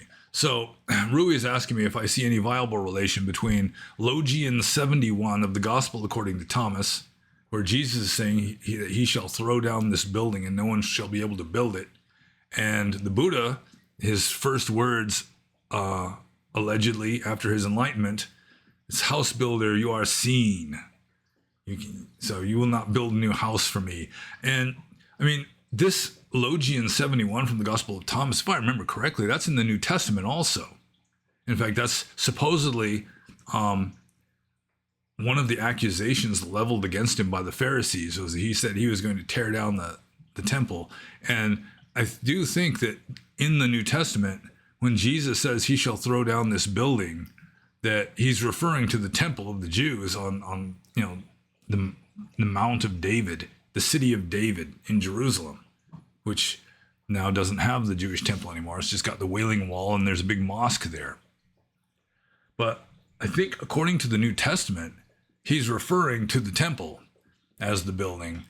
And I think even if he's being metaphorical, I don't think he's referring to his own body. I don't think he's saying that he's not going to get reincarnated again. I think he's just sort of like, it might be applied to, he's going to tear down sort of the mainstream Judaism or something, which I'm sure the Pharisees didn't like very much. So it is kind of a stretch, I think, but who knows what the original context was. It may be that the New Testament has just taken that quote of Jesus out of context and applied it to something else. And I haven't really read the Gospel according to Thomas lately, but it seems to be just a collection of aphorisms or sayings of Jesus without much context there either. So I would guess that they're not applying, that Jesus and the Buddha are not referring to the same thing, that it's just sort of a coincidence that they both happen to be talking about buildings. And I'm just going to move on to the next question, which is from Xenothoid. Oh, somebody just asked a question, but they're too late. Xenothoid says, Metallica or Megadeth? And I mean, I've never really been heavily into either one. Metallica, they get played on the radio a lot now. There's some bands that never get played on the radio anymore. And then there's other bands that just sort of counterintuitively, they get lots of radio airplay, and I don't really understand why. Like Megadeth, I don't know if I've ever heard them on the radio. Maybe I have once or twice. Metallica, they're on the radio all the time. And I have said that Metallica, I just have not been impressed by the vocalist. The singer for Metallica just does not have a musical voice. It's like he's just talking in tune. It's not like he's really singing. For some reason, I just do not like the voice quality of the vocalist for Metallica. With regard to Megadeth, I'd never really heard of Megadeth until around like 2016. I saw a meme called Megadeth, and it had like the cover of like a Megadeth album, except the faces were replaced by Trump and what's his name? Pence, and let's see, Cruz, and then there was like, what's her name? Who used to be the spokesperson, who's doing the press briefings and all that. So then I listened to, because of that Megadeth meme, I looked up Megadeth on YouTube and played Symphony of Destruction, and I like Symphony of Destruction. So I think I would, if I had to choose between Metallica and Megadeth, I'd choose Megadeth, if only for Symphony of Destruction. So I'm just going to move on to Xenothoid's next question here, which is, I know you don't like extreme metal, but please give your thoughts on Rational Gaze by Meshuggah and an analysis of its lyrics.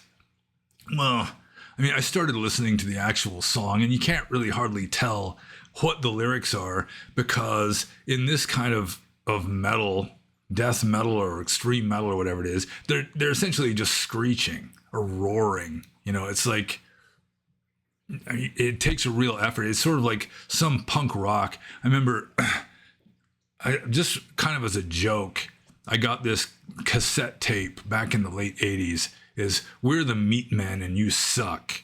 And they're just like screaming at high speed. You can't tell what the lyrics are.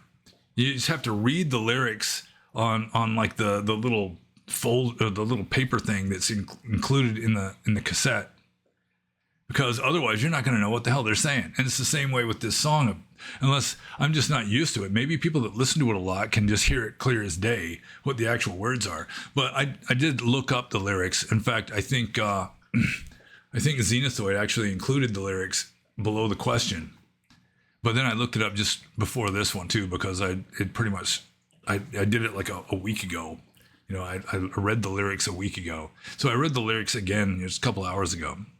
And it's talking about how, you know, we're not experiencing reality and we need to see more clearly. Or actually, I think towards the beginning, it's saying you have to squint your eyes in order to see reality better or something.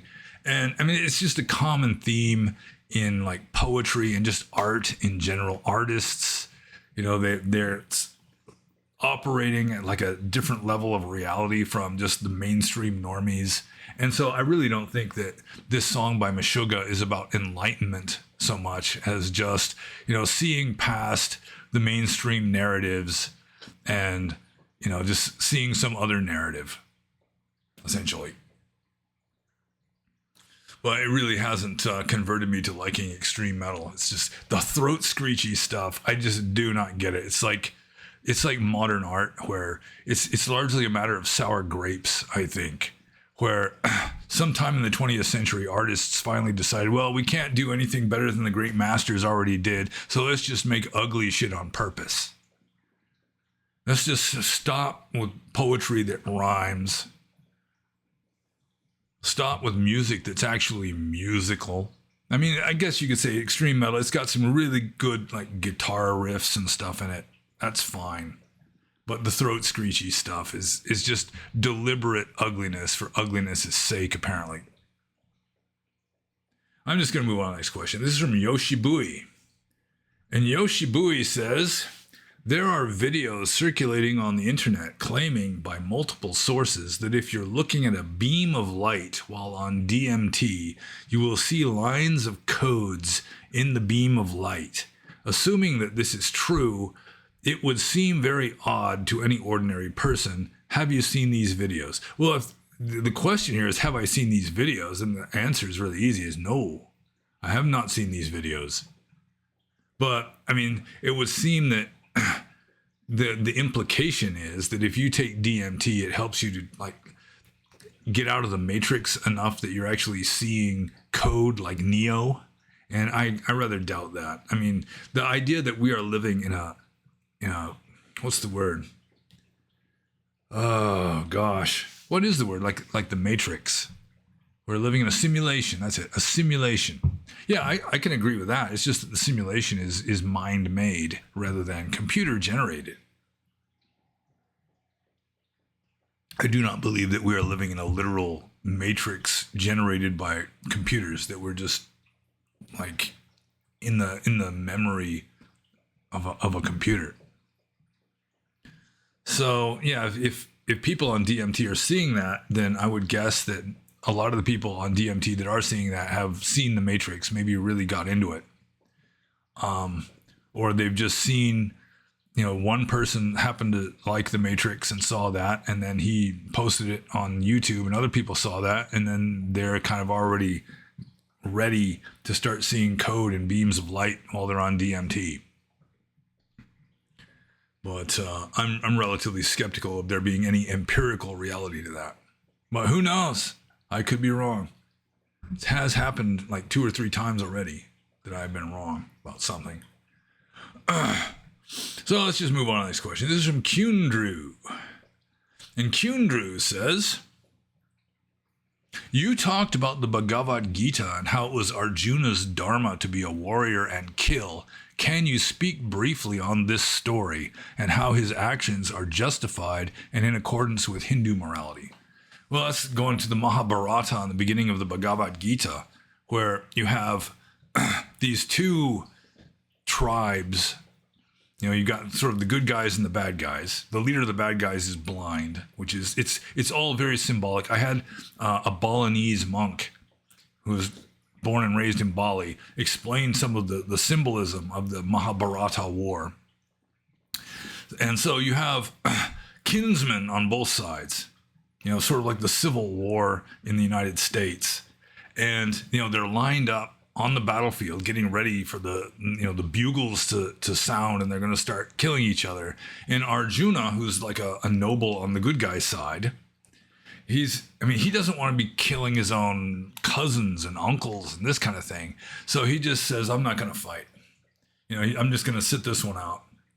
And his charioteer, because, you know, the nobles fought on chariots, his charioteer was Krishna, who was the god Vishnu. He was an avatar of Vishnu. And so Krishna starts explaining, this is like how the Bhagavad Gita starts. Arjuna is refusing to fight against his own relatives in this war. And Krishna is explaining to him why he should.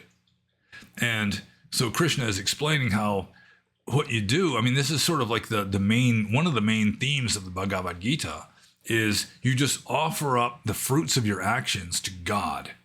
You know, it's all God, it's all on you.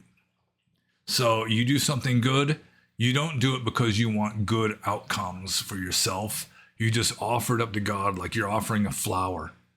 And, you know, you do something bad, which is nevertheless your duty, which makes it not so bad. You know, it's Arjuna was of the warrior caste. That was his duty in life, was to be fighting in wars like this. So, I mean, it was one of his duties anyway. So it's just like you do something like that, so long as you are doing your dharma, so long as you are doing your duty. And as a warrior, that's your duty. You just offer up the fruits to God. So in a way, it kind of it's almost like a Christian kind of approach, where in a way it's kind of purifying you when you're doing something that is would normally be considered, you know, evil. But you just, whatever it is, good or evil, you just, everything you do, you just dedicate your life to God. You just offer your life to God. You're just like God's slave. You're God's puppet. Just assuming that God knows better than you do anyway. So, I mean, that's essentially how the story starts. You know, that's the story right there. And eventually Krishna shows Arjuna his true form, or at least as much of his true form as a mere mortal can withstand without just being vaporized. You know, he's just got like a 1,000 eyes and 1,000 mouths and 1,000 arms, and it's just like this river of beings going into his gnashing teeth to be devoured. You know, death, time and death. You know, it's all God. So it's all just part of the divine play, that just the way it is. So, yeah, his actions were justified in accordance with Hindu morality in that, well, I mean, it depends on what kind of Hindu morality is a broad spectrum. So, of course, some Hindu morality takes ahimsa very seriously. You don't even kill a flea.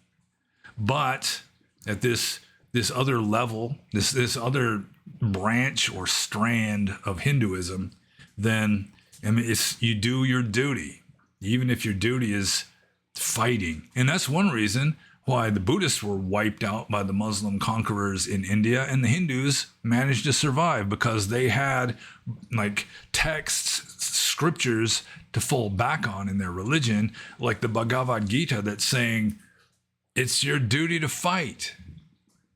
That sometimes killing is okay. It's like, I mean, in the Bhagavad Gita, they even adopt a kind of heretical philosophy that's mentioned in the Pali text sometimes, in that, you know, it's like nobody really exists anyway, and so there's nobody really dying anyhow.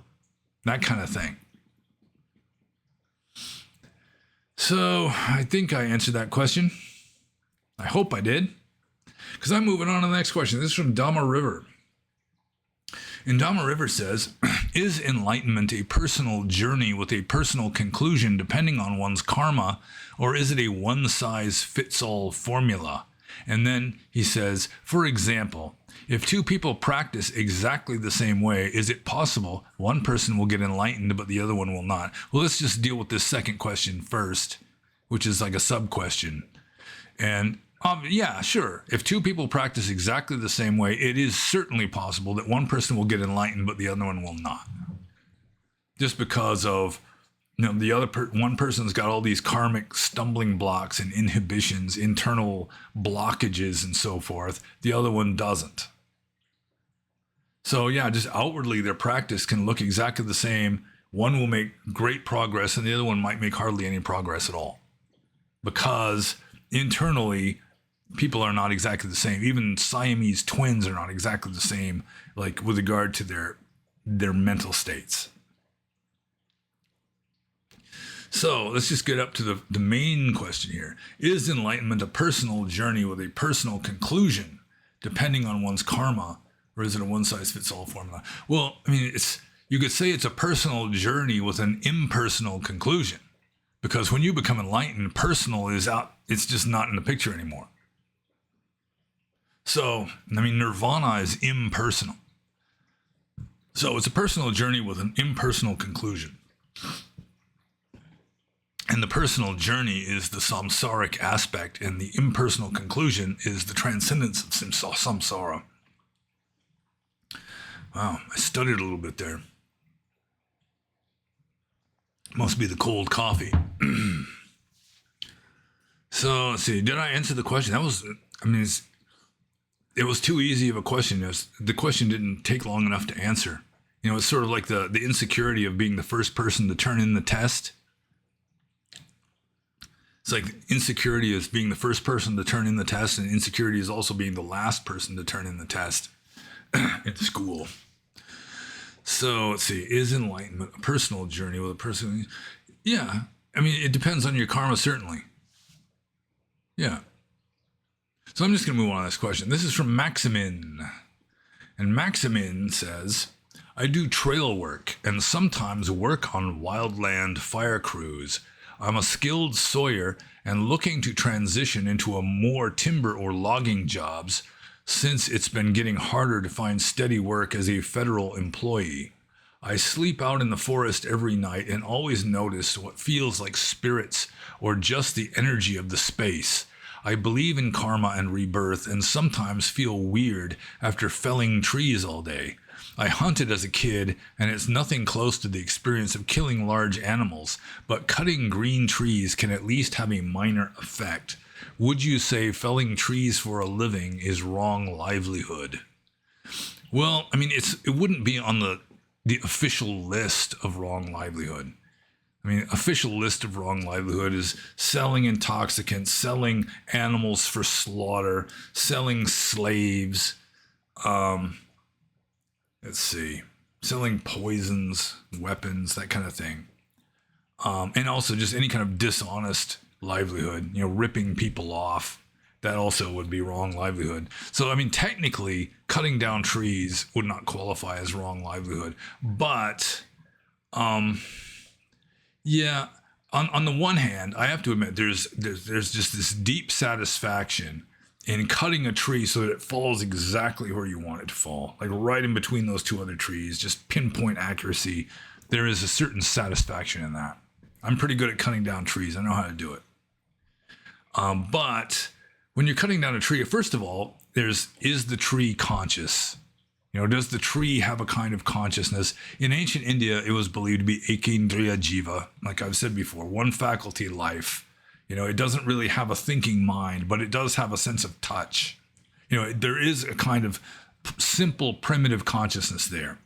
But more important than that, I think, is that a tree isn't just a tree. a tree is like a little ecosystem. There's all kinds of living beings that live in that tree. There's like squirrels and birds and insects and all these invertebrates, all kinds of, I mean, it's just like an environment that is there, that the whole environment is essentially being killed.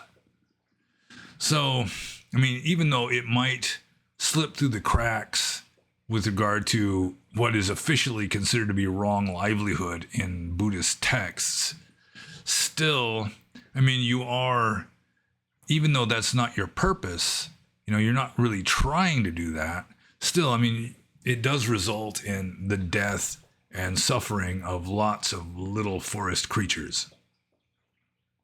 So there is that depends on how robust your conscience is and whether you think that it's just your Dharma, you know, offer up the fruits to God. You can do that, I suppose.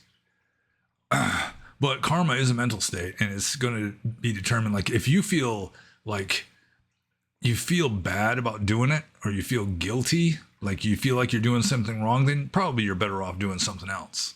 But I mean, if you think you're not doing anything wrong, and technically it isn't wrong livelihood from a Buddhist point of view, as far as I can remember, then I mean, it's your choice to make. Let's see. I mean, putting out forest fires, I mean, that would be good. Even though you might have to cut down trees to make like a fire break, that kind of thing. Still, I mean, you're doing way more good than harm by, you know, fighting forest fires, that kind of thing.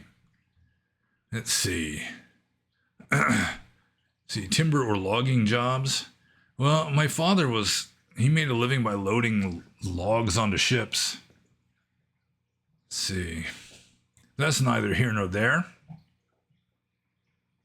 Yeah, this is kind of interesting where he says he sleeps out in the forest every night and always notice what feels like spirits or just the energy of the space. Yeah, there's definitely going to be a change in the energy of the space when the trees get cut down. I mean, it also depends on what kind of logging is being done. I mean, is it clear cutting or is it like selective logging? Like, I grew up in the Pacific Northwest, and clear cutting was the norm in the Pacific Northwest, partly because the Pacific Northwest rains a lot. And so the trees have shallow roots. They don't need deep roots. Like the climax community of trees, like around sea level, is the Douglas fir, Pseudotsuga menziesii. And so because it has shallow roots, it doesn't need deep roots to get to the water because it rains all the goddamn time, that they just form thick stands where the trees hold each other up. And so if you do selective cutting with individual trees, they just get blown down in the next strong wind, even if you don't cut them down. So in something like that, clear cutting is pretty much the only feasible way of going about it. But other kinds of forests, you could do selective cutting, which probably wouldn't be nearly as damaging to the whole environment of the place as clear cutting would be. But I've said pretty much all that I really can think of to say with regard to this. That again, I mean, people have to make their own decisions, and you know, you got to look within yourself and see how you feel when you do this. If you feel like you're doing something wrong, you're probably better off doing something else. And I'm just going to move on to the next question here, which is from Gordon. And Gordon says, I once heard a theory that the Bible is purposefully riddled with contradiction and nonsense because it keeps people discussing it. It stays topical and thus continues to occupy real estate in people's minds, regardless of whether those same people think it's true or not. Thoughts? Well, I wouldn't say that the Bible is purposefully riddled with contradiction and nonsense. It just may be that it's like an unintended side effect that actually benefited Christianity by just sort of inadvertently being riddled with contradiction and nonsense, which does keep people discussing it and keeps sort of the ideas alive because people keep discussing them. But I have read that the Greek Orthodox Christians in particular deliberately play up the paradox of the Holy Trinity as a way of not so much keep people discussing it, but just to sort of emphasize the incomprehensibility of God, how God can be one and three at the same time. And it's never really worked out in a logically satisfying way So, yeah, maybe that aspect, at least among Orthodox Christians, is it's purposeful in just sort of emphasizing a paradox, but it's not so much to keep people discussing it so much as to induce humility in us mere mortals, because we just cannot grasp the Godhead. But I think that, yeah, this phenomenon, it can be real. It's just that I don't think that it was done on purpose. I think you just had, irrational religious fanatics to some degree coming up with irrational ideas that later people look at and it seems irrational and they try to make sense of it. And just for centuries, some Christians have been trying to make sense, like intellectual Christians, trying to make sense of some of these contradictions and paradoxes and so forth. The Trinity being one of them. Yeah, but I really don't think that it was necessarily done on purpose. So I'm just going to move on to Gordon's next question, which is, you mentioned a while ago that Abhidhamma was considered to be the first of the Buddha's teachings that would be forgotten. Do you think that the theory from the previous question would apply here? No, because Abhidhamma is the most controversial. People are talking about Abhidhamma way more than they're talking about Vinaya, which is the first Pitaka of the Buddhist Tipitaka. So that would keep Abhidhamma alive because it gets talked about more, especially in Burma. Everyone's talking about Abhidhamma in Burma. Almost nobody's talking about Vinaya, including the monks. Most monks don't even really try to follow Vinaya, other than just the obvious superficial stuff that could get them in trouble. They're not going to just be wearing blue jeans or a sarong. They got to at least look like real monks. So, yeah, I think it would be almost the opposite effect with regard to Abhidhamma. I mean, the reason why Abhidhamma is considered to be the first aspect of Dhamma to disappear from this world is just somehow somebody came up with the idea that the Tipitaka was going to disappear in reverse order. So it's going to start with the last book of Abhidhamma, which is Patana, which is unreadable even to Abhidhamma scholars pretty much. I mean, it's very dense. I mean, even like the translations, or even like the original Pali versions, like in the Burmese Sixth Council version of the Tipitaka, they just condense it down. They eliminate the repetitions and so forth, just because, I mean, nobody bothers to read the whole thing anyway. But just Abhidhamma itself, it gets a lot of discussion. There's like the national Abhidhamma tests and so forth. So it's just that somebody came up with the idea it's just going to disappear in reverse order. So the last aspect of Buddhism that will remain will be the 4 Parajika rules, which are the 4 most important rules that monks have to follow. Which is, I mean, this emphasis on monastic discipline is almost completely lost in the West. Western Buddhists, they're secular Buddhists. They don't give a shit about monastic discipline as a general rule. So they really can't wrap their head around the idea that the book of monastic discipline is numero uno. That so long as the monastic discipline still exists, Buddhism still exists. That's what they say in Burma, even though most of the monks don't even bother to try to follow monastic discipline very well. I used to point out in Burma, it's like they're making so much effort to keep Patana alive by blasting it over loudspeakers day and night sometimes, and then they're just completely ignoring what's considered to be more important, or at least more fundamental to Buddhism. They don't follow the rules. They're blasting Patana over loudspeakers to keep the last book of like the Pitaka alive, just so it won't, the entire Pitaka will be safe, because the last book is going to be the first to go. They don't need to bother trying to preserve any of the rest of it. So long as you preserve the last book, you're preserving all of it, because the last book's going to be the first to go. Meanwhile, everybody ignores most of the monastic discipline rules. So yeah, I do not think that the theory from the previous question really applies here. And it's almost like the opposite effect. So let's see here. I'm just going to move on to Gordon's next question, which is, could you go back to being a monk if you wanted to? Oh, I could, but I don't want to. That's that has run its course. I got what I was able to get out of it, and now I have moved on to something else. So, and I do think that I'm in the right place right now. I need to be with my woman right now. So, yeah, I could, but I don't want to. Moving on to the fourth transgressive question. What is the probability of you answering transgressive fourth questions? And the next question is from PSA. And PSA says, were you ever harassed or bitten by stray dogs in Myanmar when you were a monk, or any wild animal? Monks usually walk everywhere barefoot, so they're consistently exposed to everything. How did you handle it? Well, he's got three question marks here. And then the second question mark comes at the end of, or any wild animal. So I have been bitten by lots of wild animals, but although most of them were like mosquitoes, bed bugs, ticks. Yeah, those kind of wild animals I was bitten by a lot. Let's see. But let's just move on to dogs here. Were you ever harassed or bitten by stray dogs in Myanmar when you were a monk? Okay, I was bitten by a dog once when I was a monk in Burma that I can remember. And I even wrote like a blog post about this retrospectively. Yeah, I don't know whatever happened to the blog post. It might not be online anymore. But I was living at Tongpulu Chaltsin Doya in central Burma, about 100 miles south of Mandalay, I guess. Maybe 50, 100, something like that.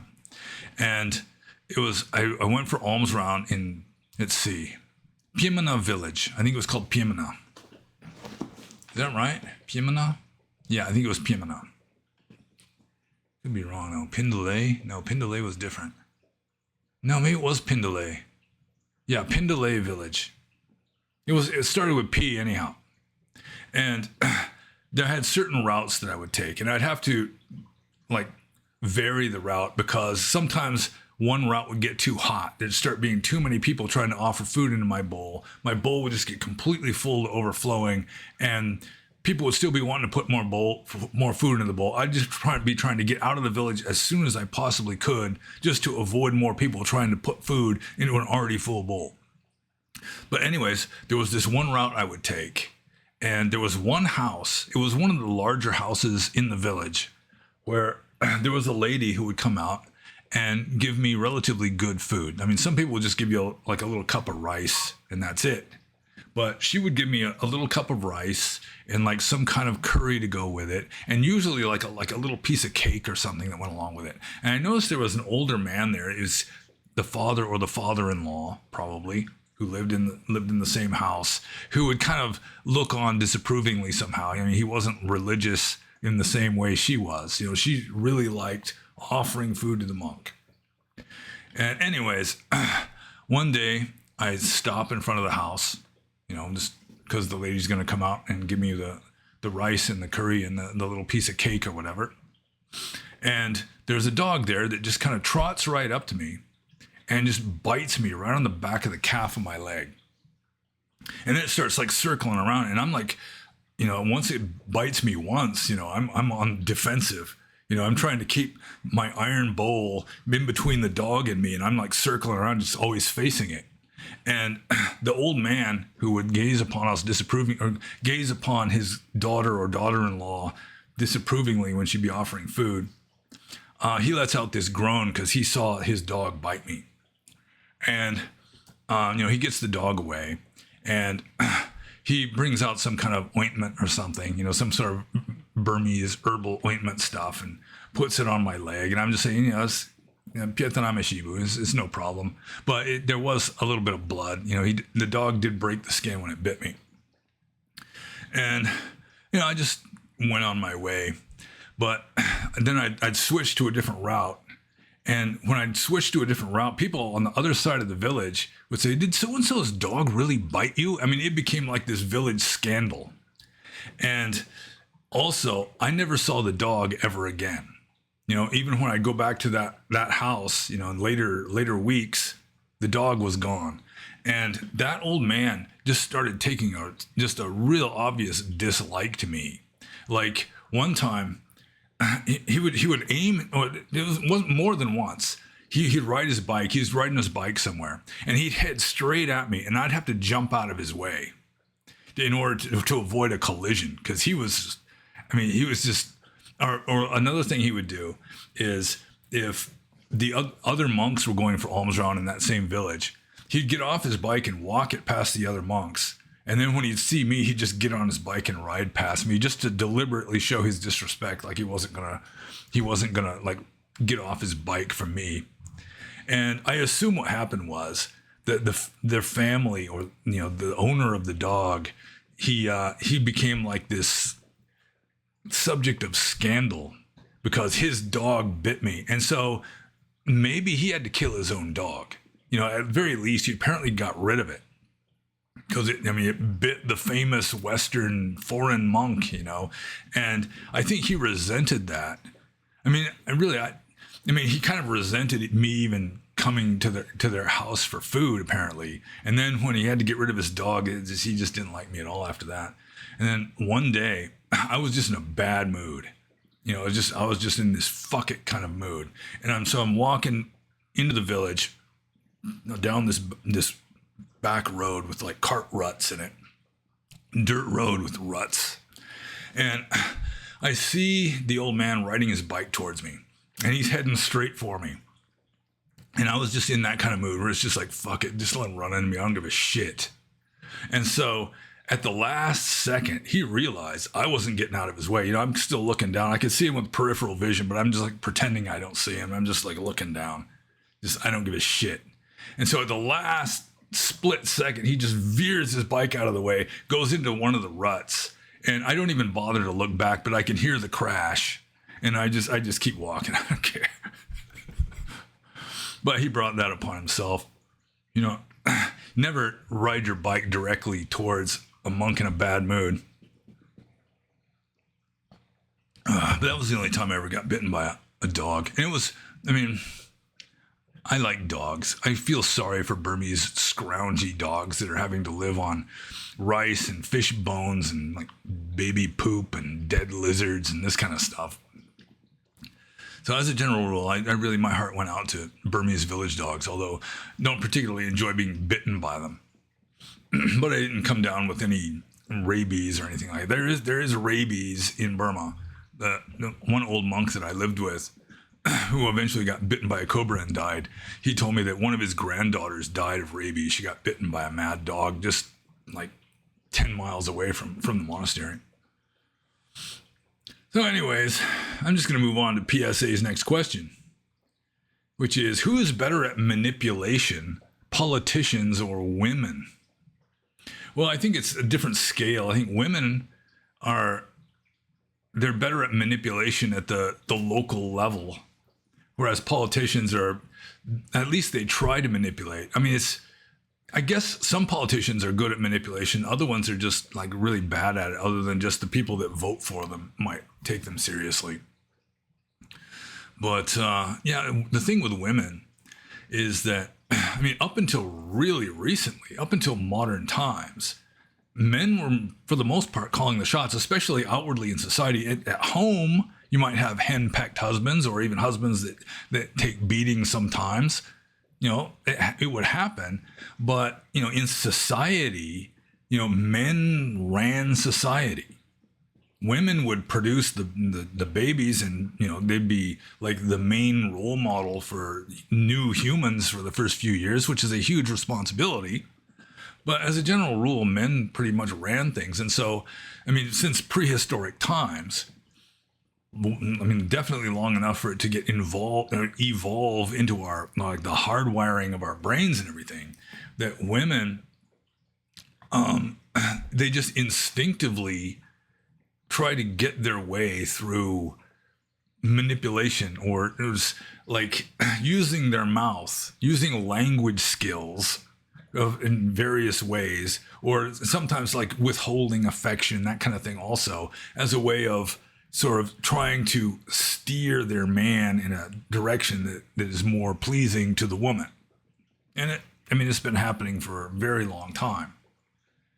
The best kind of manipulation is where they're just sweet and nice, and please you in every way they can, give you a just excellent meal, and then, just smother you in their embraces, and then tell you that, as you're lying there in the afterglow, tell you that the house needs painted, something like that. I mean, that's the ideal situation. I mean, the other end is just like angry, scolding and nagging and just making the man's life a living hell so that he gives in just in the hope of getting some peace and quiet for a little while. But with politicians, I don't know, with regard to manipulation, it may be that priests and in modern times also just journalists or propagandists have been more important with regard to manipulating the beliefs and the actions, the behaviors of the populace. I mean, certainly like in the Middle Ages, I'm pretty sure that it was like priests that were manipulating the masses more than kings were. I mean, kings with regard to like superficial stuff like paying taxes. Yeah, sure, the kings were doing that, but it's with regard to how you view reality was more in the realm of the priests.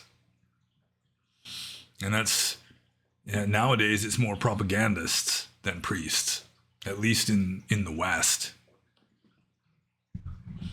So who's better at manipulation? I think women have it sort of built in as an instinct, at least the certain tendencies that could be interpreted as attempted manipulation. Whereas politicians, I mean, you've got female politicians, that could be worse, but I think Angela Merkel, I think she may have caused more damage to Europe than Adolf Hitler did. That's certainly debatable, though. But politicians, yeah, I don't know. Politicians, it's hit or miss with regard to manipulation on the part of politicians. Or maybe I'm just more immune. I'm more separate from politicians than I am from women. Because I encounter women every day, but I don't encounter politicians every day. Except for maybe indirectly through this computer. But PSA, I think, is just stirring the pot a little bit there. So I'm just going to move on to the last question. Yeah, this is way less than 3 hours. Somehow I've gotten more concise. I don't know how I did it because I'm just digressing all over the place. This last question is from Avenity. And Avenity says, has the Buddha ever mentioned anything about having pets or animals in general in the suttas? Well, I think the main animals that are mentioned in the suttas are cows, because, the Buddha existed right towards the beginning of a money economy in northern India, like the Ganges Valley. And before that, traditionally, it was cows. That was your wealth. Instead of kahapanas, it was cows. Long before it was rupees, it was cows. So, there are many mentions of cows in the suttas, including a kind of strange sutta I think it's in the Sutta Nipata, that's talking about how cows are just like the great benefactors of mankind, and the Buddha is just bashing sacrificing animals, particularly cows. Cows do nothing but good to us, and well, for the most part, they do nothing but good to us. Bahia was killed by a cow. But, they're great benefactors. In the suttas, you see that cows are like the great benefactors of mankind. It's like the cow is man's best friend. And I should mention, getting back to being bitten by dogs, I have had one or two cow or bulls sort of like pawing the ground at me, like threatening me. And one time, I think I might have been in a bad mood that day too. I wasn't paying any attention.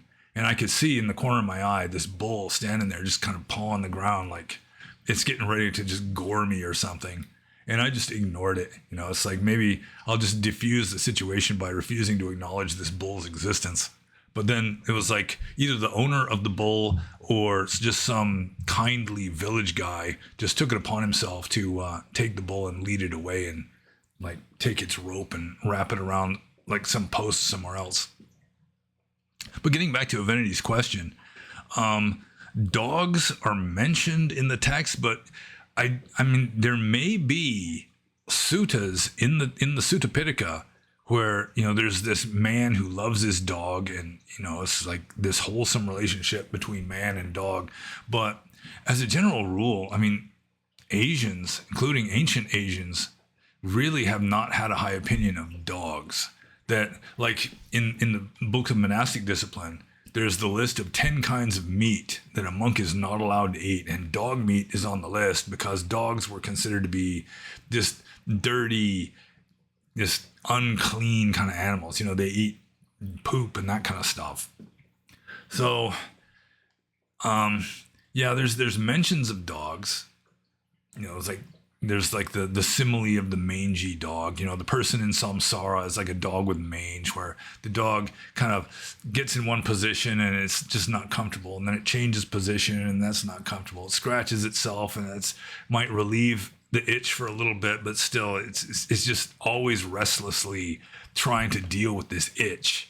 And of course, the Buddha then applies that to the average human being living in samsara, living in this world, is just always dealing with this restless itch, just always keeping us, just always wanting something different position, different whatever. There is a mention, I think it's in Vinaya, of a monk who had a trained monkey. Actually, there's more than one story about a monk with a trained monkey. One of them, he's actually having sex with it. So that was a bad situation. The Buddha did not endorse that at all. But I guess there was another case. Oh, the one time the Buddha himself was fed by a monkey. There was the monks were squabbling over some picayune dumb excuse. It was like something about filling the water pot in the outhouse or something. And the monks formed two factions, and they were just like bickering over this. And so the Buddha just took off and lived alone in the forest. And there was a monkey and an elephant that were attending to him. They were like bringing him food and this kind of thing. And it is allowable for a monk to, he can't provide his own food, but if somebody else who isn't a monk provides him with food, including a monkey, he can do that. So I think in Ajahn Tanisaro's book on monastic discipline, he told how he had heard of a monk in Thailand who was like a hermit living out in the forest who had trained a monkey to offer him food. And elephants are mentioned. Elephants are noble beasts. You can't eat elephant meat, not because they're unclean, but because they are a sign of nobility. They're emblems of the king. And elephants are considered to be this sort of like a noble, intelligent sort of animal. They're also called naga. Not only are cobra dragons called naga, but bull elephants are also called naga. Sometimes the Buddha is called naga, which means bull elephant rather than cobra dragon. So, let's see. But that's not really pets. There's a story in the Dhammapada commentary of somebody keeping a pet bird. It was like a stork. I think it was some kind of stork that they kept. Why you keep a pet stork, I don't know. But, so apparently in ancient India, people did keep pets. Dogs are just kind of universal. I assume it would be similar to dogs in modern Burmese villages where, they're just kind of background animals. A lot of people have them, but they don't get much conversation. They're just kind of these dirty, grubby animals that bark when strangers come and clean up baby poop and other garbage. So they were kind of a very low status kind of an animal. Cats, I'm not so sure about. They had cats in ancient India. There's a mention of bags made out of cat skin. Of course, that could be some kind of wild cat. And then pet birds. Also, I guess there's a prohibition on monks, like, causing quails to fight. It was sort of like cockfighting, except it was quails, male quails, I guess. Of course, people had like barnyard animals, chickens and all that. But yeah, there's really not much mention of having pets in the suttas. Dogs are mentioned, which presumably were pets. They weren't all just feral stray dogs. But it wasn't really emphasized in the text just because it wasn't considered to be important enough, I guess. So, yeah, but keeping pet animals in general, pretty much everyone was a farmer. that didn't live in the city in the Buddhist time.